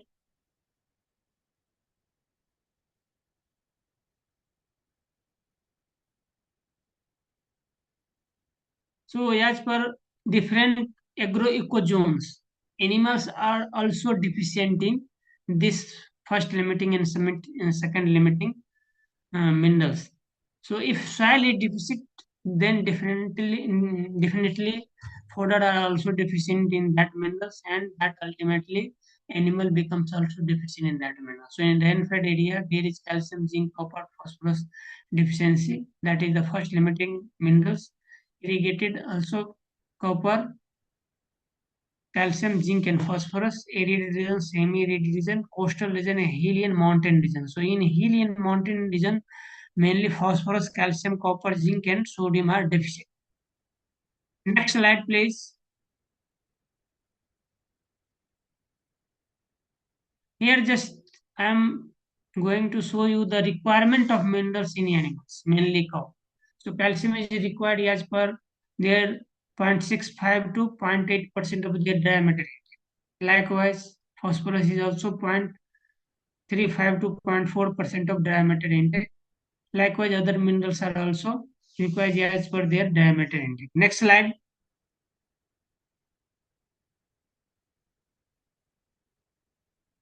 So next intervention is precision feeding to the animals. So precision feeding is nothing that it only providing the animal with the feed that precisely meets its nutritional requirement for optimum productive efficiency to produce better quality animal products and to contribute cleaner environment and thereby increase the profitability of the farmers.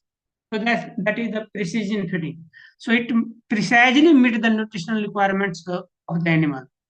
So there is no any or decrease the environmental pollution and increase the profitability of the farmers.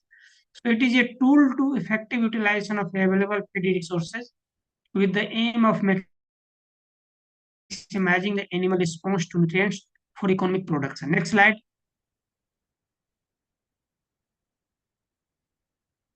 So tool to achieve the precision animal nutrition is improved feed processing technique, strategic supplementation of critical nutrients like minerals that are deficient in that area, then precise ration formulation, implementing phase feeding that we already discussed in previous slide, use of feed additives we will discuss later on, then systematic manipulation of metabolism.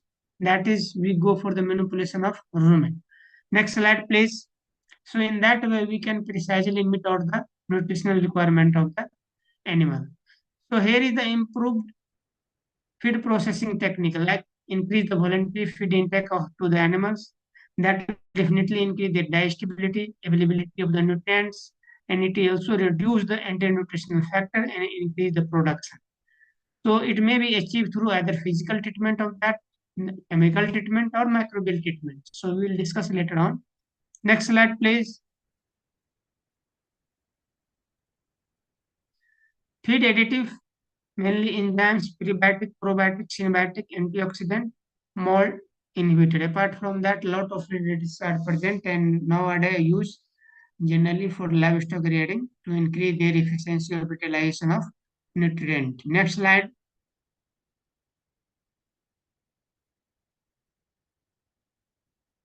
So here classification of nutraceuticals. So lot of feed additives are used in organic minerals supplementation, then probiotics, prebiotics, dietary fibers, antioxidant like vitamin C, E, carotenoids like beta carotene, flavonoids, rutin, then phytochemicals or herbs. Nowadays, her main focus is given to the increase of a small ruminant or a small animal. Herbs are mainly used as a feed additive to increase their growth rate or nutrient availability or utilization. Next slide, please. So here is the classification of prebiotics. So we are not going into detail, but just for example, there are different types of prebiotics we are offering to the animals like disaccharide, oligosaccharides, and polysaccharides.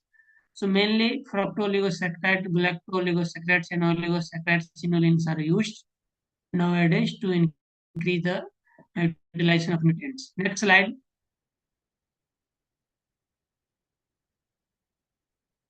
So what is the basic characteristic feature of ideal prebiotics? The basic or ideal characteristics of prebiotic is it is resistant to the upper gut. So it does not digest in the upper gut and fermentation by the intestinal microbiota, benefit to the host health, selective stimulation of the probiotics, and stability to food processing treatment. So these are the basic feature or characteristic feature of the ideal probiotics. So only inulin and fructooligosaccharides fulfill all the criteria. So true, it is known as the true prebiotics. Next one.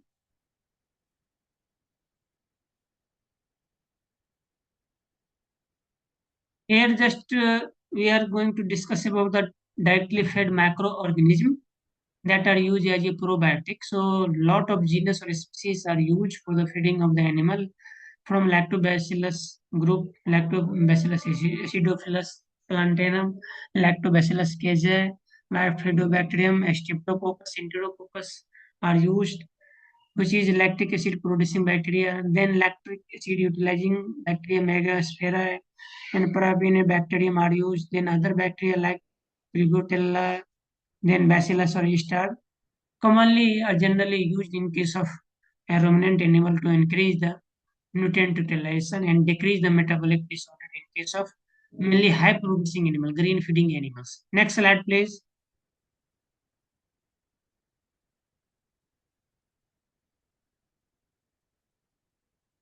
So here is the different scientists highlighting or giving focus on the different additives like monensin, live yeast, fungal culture that are increased in the efficiency of utilization of nutrient during the stress condition. So heat stress dairy animal if feed the exogenous enzyme or yeast culture definitely increase the utilization of feed and decreasing the rectal temperature. So it has a thermoregulatory role. Next slide, please.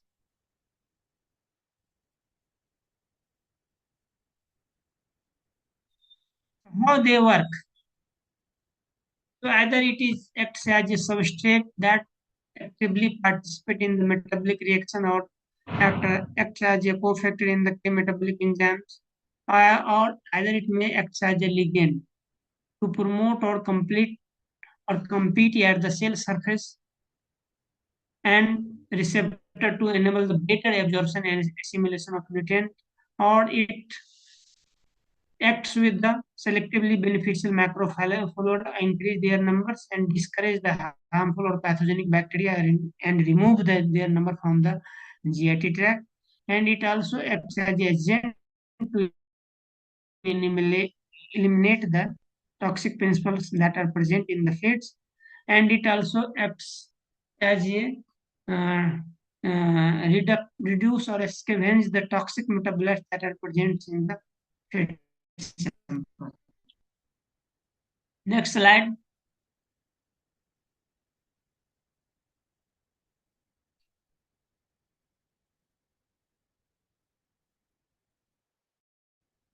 Next slide, please.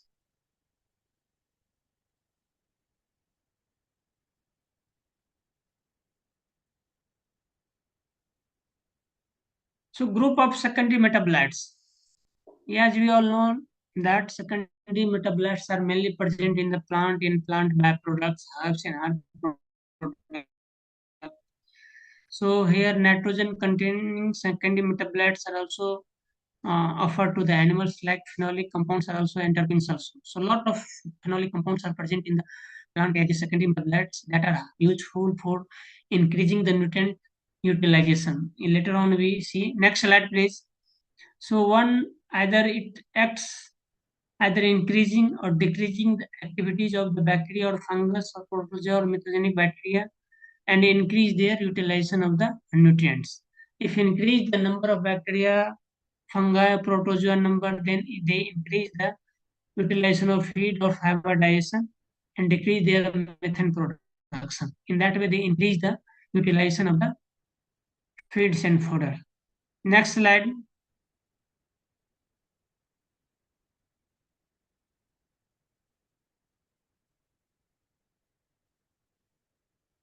So alternate technique is that are used nowadays is azolla, hydroponics, or seaweeds. As we all know that azolla are very rich source of protein.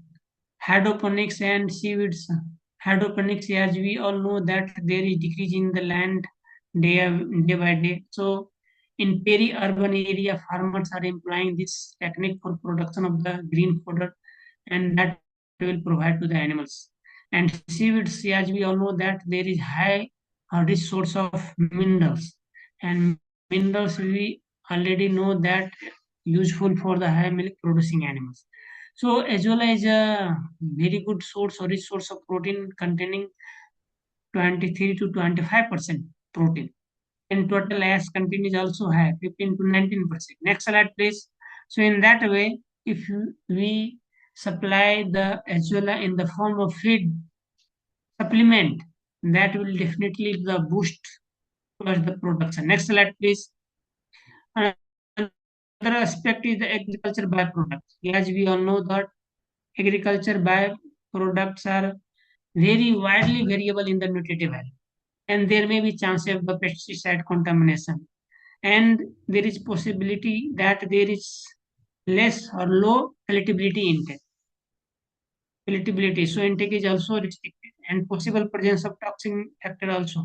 Next slide, please. In that way, we go for the balanced ration feeding. So you at least must know the nutritive value and composition of that locally available agricultural byproduct. The next one is genetically modified feed resources for animals. As we all know that, next slide please. Throughout the world, lot of crop production are nowadays taken from the genetically modified crops.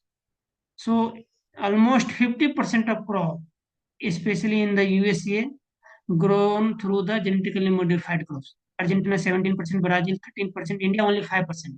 So there is huge scope of production of genetically modified crop that will also uh, sufficiently meet out the requirements of nutrient in case of human being, and their byproducts definitely fulfill the nutritional demand in case of livestock production. Next slide, please.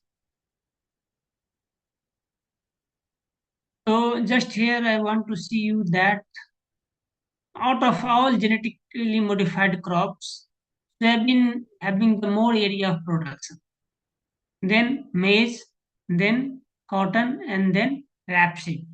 So throughout the world, soybean is the highest producing crop, and after extraction of oil, that cake are used for the feeding of animals.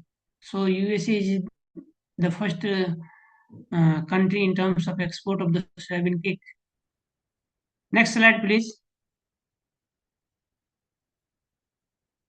So here is the different genetically modified crop that are used for the food or in case of any human being also, and their residue are feeding to the animals like maize, wheat, sorghum, soybean, potato, cassava, nuts.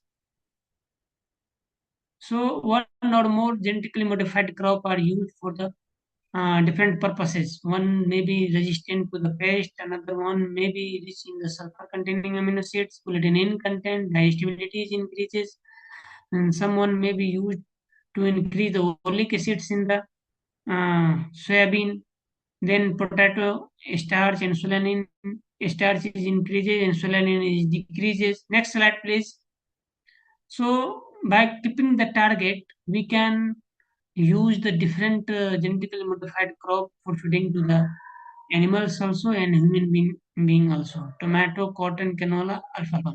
So out of these all, only one or two genetically modified crops are allowed in case of India for feeding of the animal also, or in case of human being also. Due to the legal hurdle, governments are not recommended for the growing of genetically modified crop. But in near future, definitely government may giving the priority to fulfill the nutritional demand or requirement in case of human being also, or in case of livestock also. Next slide, please. Because livestock is facing the huge deficiency or deficit of dry fodder or green fodder.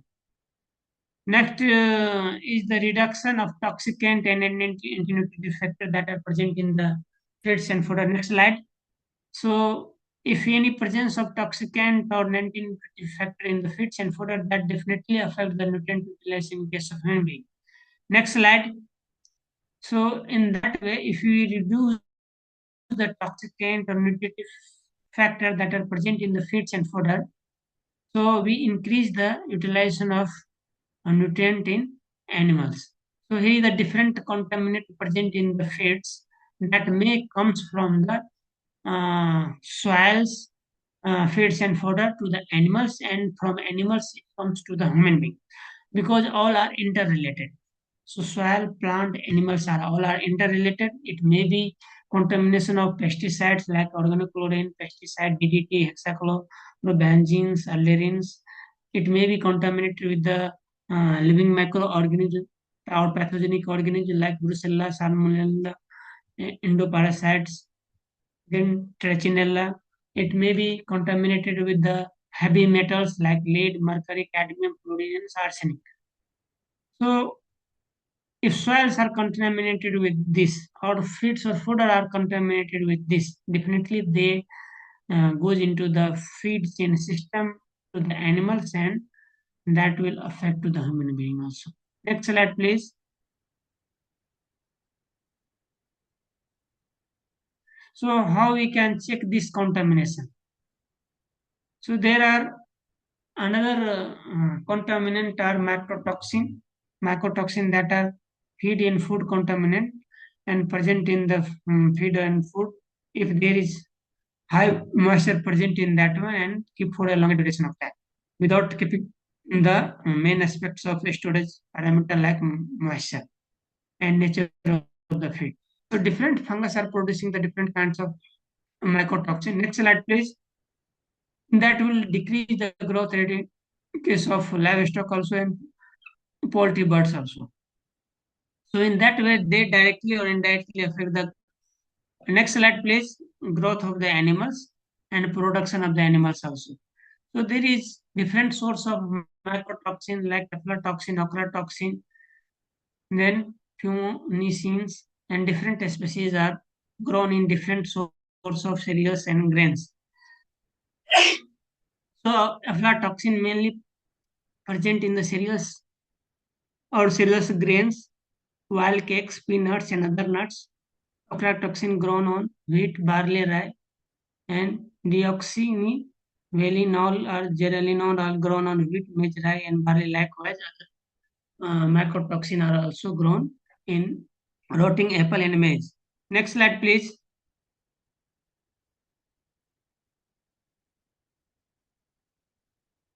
So here, how mycotoxin enter in the food chain or in case of animals. So definitely, we already discussed that if we store feed or grains crops that are high in the moisture, then there is a growth of aspergillus flavus or other fungus that will lead to the production of aflatoxin. And that feed, if you offer the animal in terms of feed ingredient or any compound feeds or contaminants with the aflatoxin, that will goes into the cattle, buffalo, sheep, and goat, and it comes out through the milk in the forms of aflatoxin M1. It also goes into the meat in meat products and directly comes into the human food or affect the humans. And it also affect the poultry and comes into the eggs also. Next slide, please. So, different governing agency recommended the different level or limit the different level of aflatoxin in different kinds of feed. Next slide, please. So, European Union having the different level of aflatoxin in their feeds, Indian government having the different level of aflatoxin in feeds. And yeah, as we know that aflatoxin having the adverse effect on the animals or human beings. So it directly affect on their health, production, reproduction, and domain fermentation parameter. In case of health, it affect on the liver. So major site of action is the liver, then reduce the feed consumption. It acts as a carcinogenic and teratogenic in the nature. Impairment of the protein formation, weight gain in immunogenesis reduces. In terms of production, it reduces the milk production up to 33%.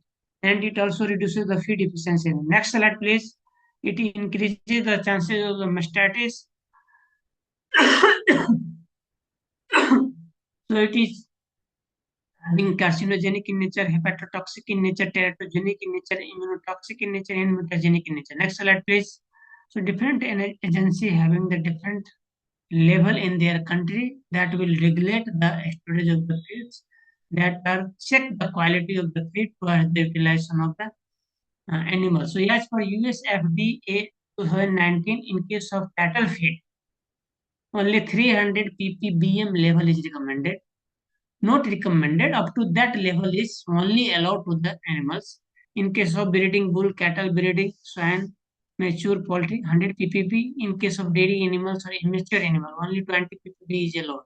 In India, FSSAI or BIS recommended only 20 ppb level of aflatoxin in the feed.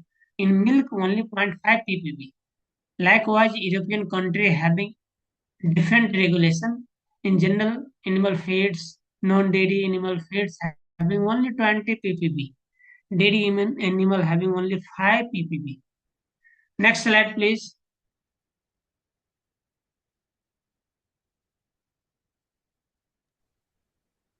So how we can check this aflatoxin in the feed, fodder, or in the human feed, or its effect on the animals. So there are various level of checking the aflatoxin. As we know that feeds and fodder are only source of the aflatoxin to the animal also or human being also.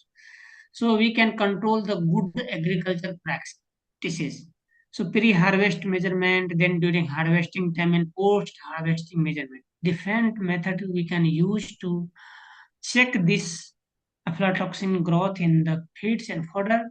That was next slide, please. That are affect to the animals and pre-harvest measurement like timely swaying of the grains harvesting management, then post-harvesting management, and at the time of feed formulation. We all can check through the good agriculture practices only. So in that way, we can also reduce the effect of aflatoxin in physical method, chemical method, and biological method. So physical method is the separation or solvent extraction method. Mineral adsorbents or heating or extruding microwave or ultraviolet treatment can reduce certainly the level of aflatoxin present in the feeds. In case of chemical method, ammonia, ozone, organic acid, and plant extracts are used. In case of biological method, enzymes and bacterial cells are also used to reduce the aflatoxin level. Next slide, please.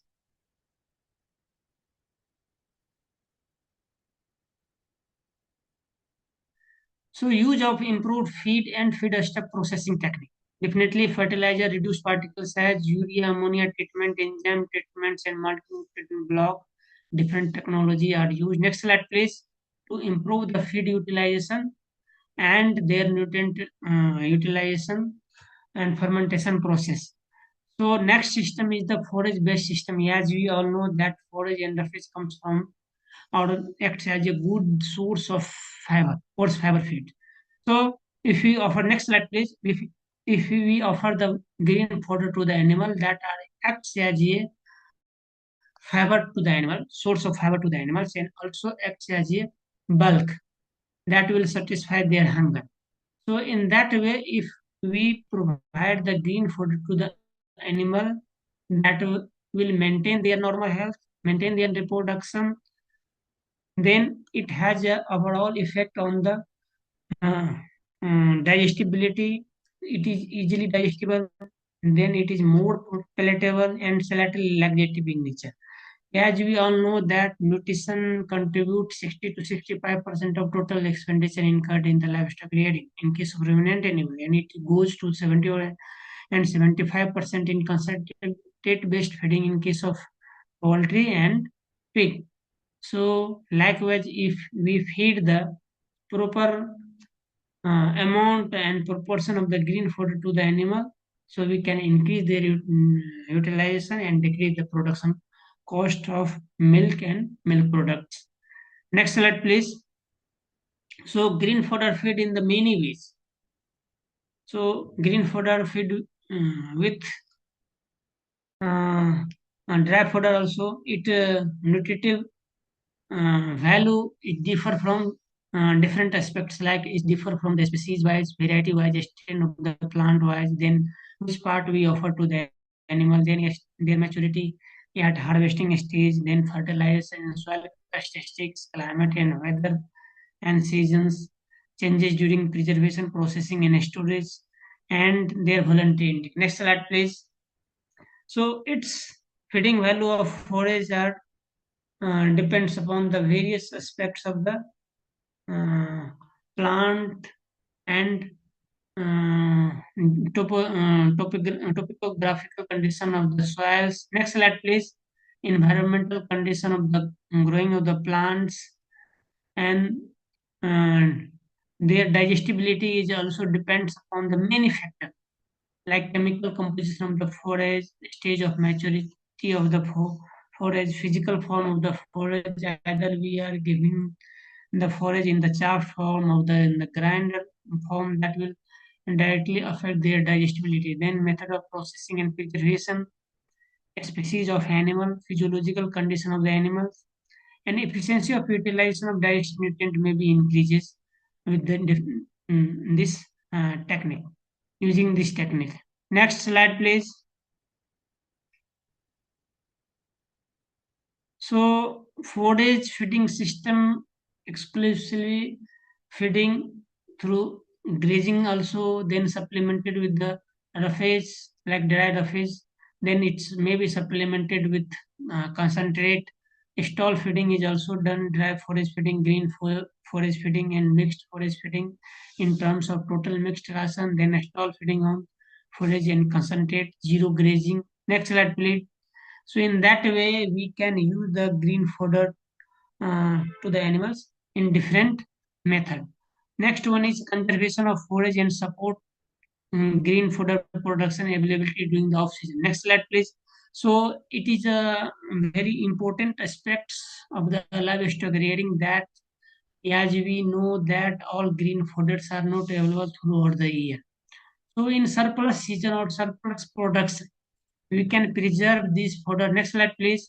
We can preserve this fodder in terms of silage and the hay, and that we can offer in the off season to fulfill the nutritional requirement of the animal and their green fodder requirement also. Next slide, please. So in that way, we can preserve the green fodder in terms of silage and hay. It is more economical in nature, and it also fulfill the green fodder requirement during the off season. So which crop is more ideal for silage making is harvesting time. Depends upon the harvesting time of that fodder. So Mary, generally 2 points kept in the mind that one is the sugar level of the fodder, and thick fodder are generally used for the silage making, and thin fodder are used for the hay making. So maize should be harvested at dough stage and oat at milk stage. Water soluble carbohydrate must be 3.44 gram per 100 gram of diameter. Then low buffering capacity, that means low protein level should be available. And ideal diameter content is 30 to 40% of diameter. Next slide, please. So this is the basic requirement of silage making in the field condition. Then another aspect is reducing feed related emission, mainly methane emission. As we already discussed. Next slide, please. If we note giving the balanced feeding to the animal, that will divert to other methane production. Next slide, please. So methane production, as we all know that it is a burden on the livestock production, because methane is a source of energy. So if animal are not utilizing the energy properly, and it is losses, yes, at a consequences of 2 to 12% of the gross energy intake. So in that way, there is decrease in the production level. So out of total greenhouse production, gas production, China is producing more greenhouse gas as compared to the animal. Next slide, please. So nowadays, greenhouse gas, as we know that having the climate change effect, or climate nowadays is very vulnerable, as we all know that. So there is CO2 emission per capita is very less in India as compared to other states. Only 1.7 gigagram per year production in India as compared to the Middle East and Canada or USA. Next slide, please. So carbon emission per capita is very less as compared to the developed country or developing country of the Middle East, Canada, Saudi Arabia, USA. So methane emission from the Indian livestock is through only enteric fermentation of Indian livestock. So total methane production was 10.65 teragram. So cattle contributing 51% towards the methane production, buffalo 42%, sheep 2%, goat 4.2%, other livestock is 0.6%. Next slide, please. So in terms of methane production, animal are also producing methane, enteric methane production, and other ways handling through the manure. And methane is also produced through the rice field. But more buzzword is European country are putting pressure to the India to decrease the livestock production due to the enteric methane production. But contribution is very less, as we already discussed that one. So there are very various factors that influencing the methane production. It depends upon the type of carbohydrate fed to the animal, surface and concentrate ratio, level of feed intake, type of fat in the diet, animal species which we are rearing, then animal production level, passage rate, environment, that is temperature and genetic factor. Next slide, please. So this factor definitely affect the methane production from the animal, and that we can minimize by utilizing the different options like data manipulation, managemental practices, adopting the different managemental practices in domain manipulation. Next slide, please. So in case of data manipulation, we can alter the animal and plant breeding, rumen pH, fatty acid feeding to the animals. And then animal factor are differently affect their production level. If animals producing more milk, their milk methane production is less. If we go for the feeding of high roughage to the animal, especially dry roughages, mainly wheat straw and rice straw, paddy straw, and then maize straw, barley straw, then animal are producing more methane as compared to feeding to the green fodder. So next step is the quality control of the feed. As we all know that quality is very much important in terms of animal health also, in terms of human health also. So different adulterants are also present in the feed, or intentionally it is mixed with the feed by the supplier to increase their income.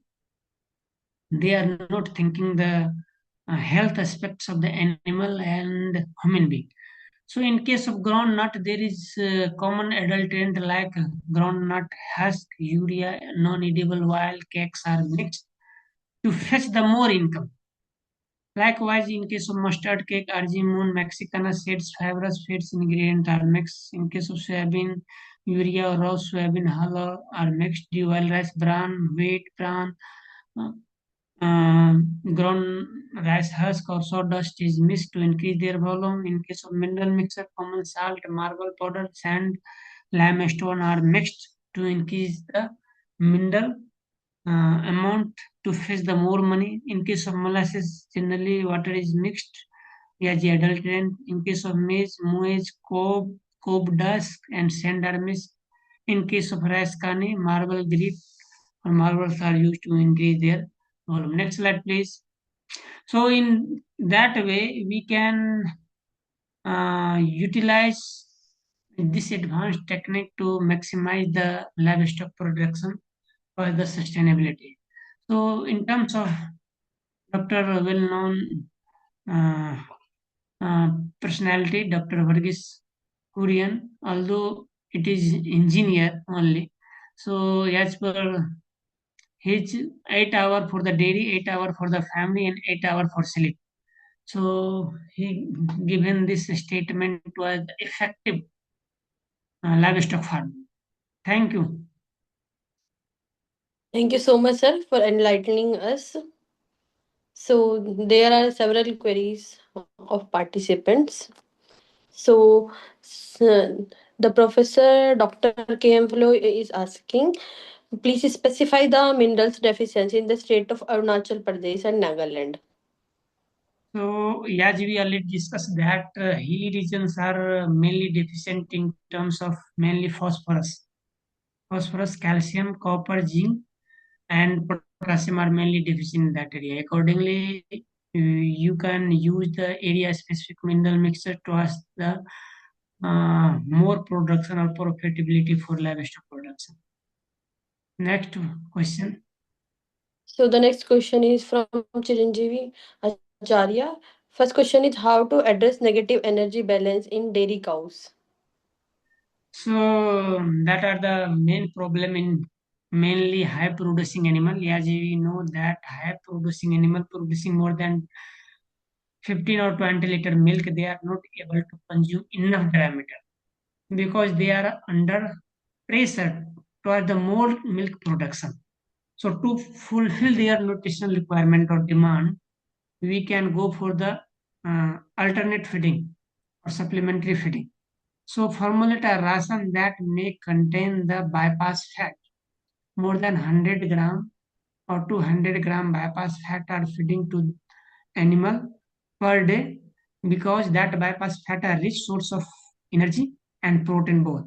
That will fulfill or require their nutritional requirement.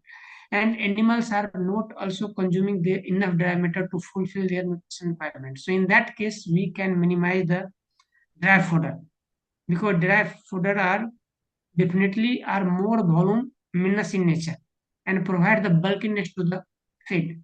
So if we feed the more concentrate feed and green fodder in the 60-40 ratio, incorporating the bypass fat and bypass protein, in that way we can fulfill their nutrition requirement and minimize the negative energy balance.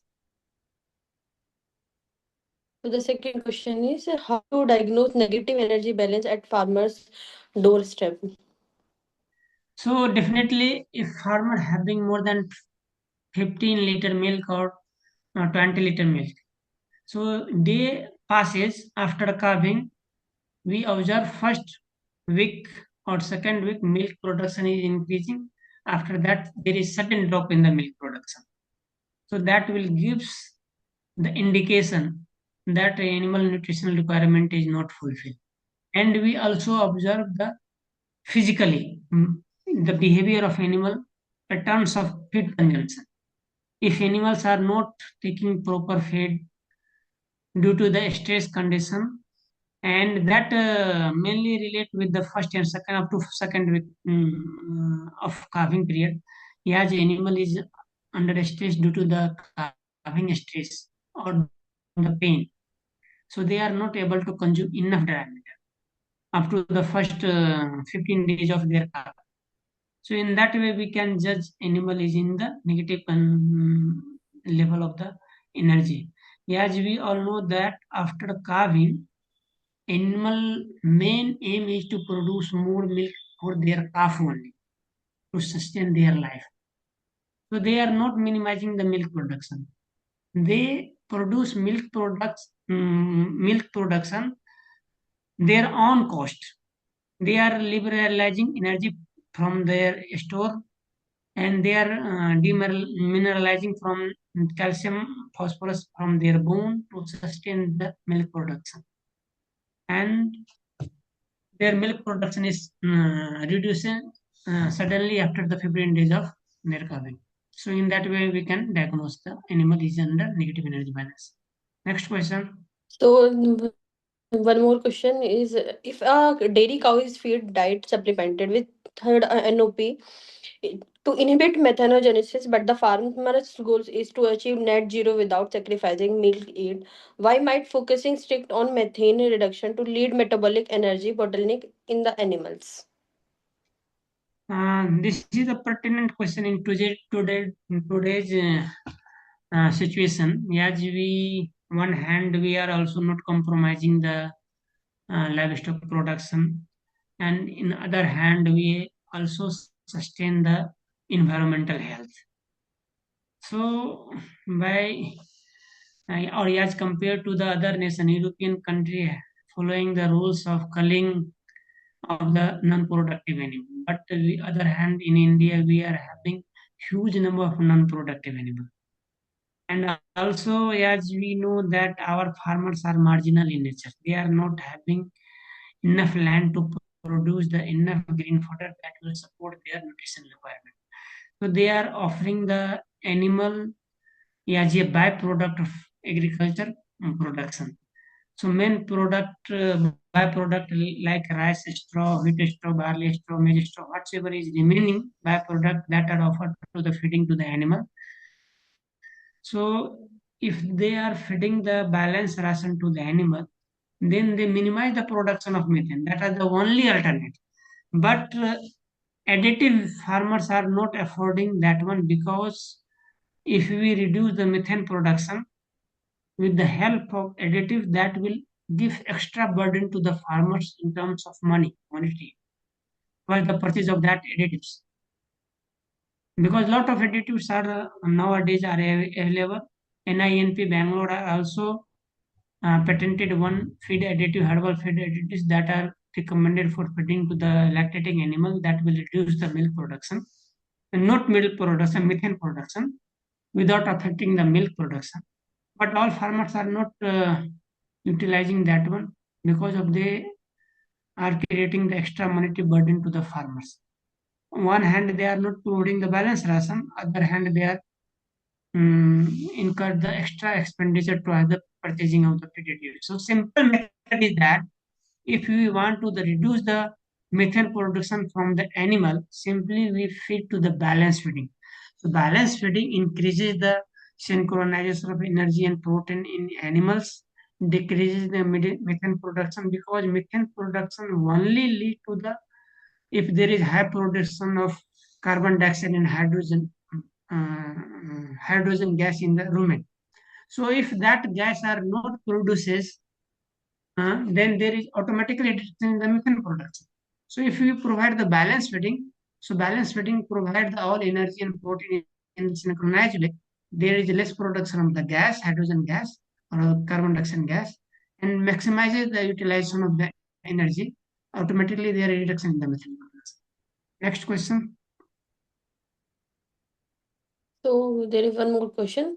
Is azolla cultivation a good alternative for farmers in the high altitude region in terms of silage making and azolla, which will be the better option for these farmers in high altitude regions?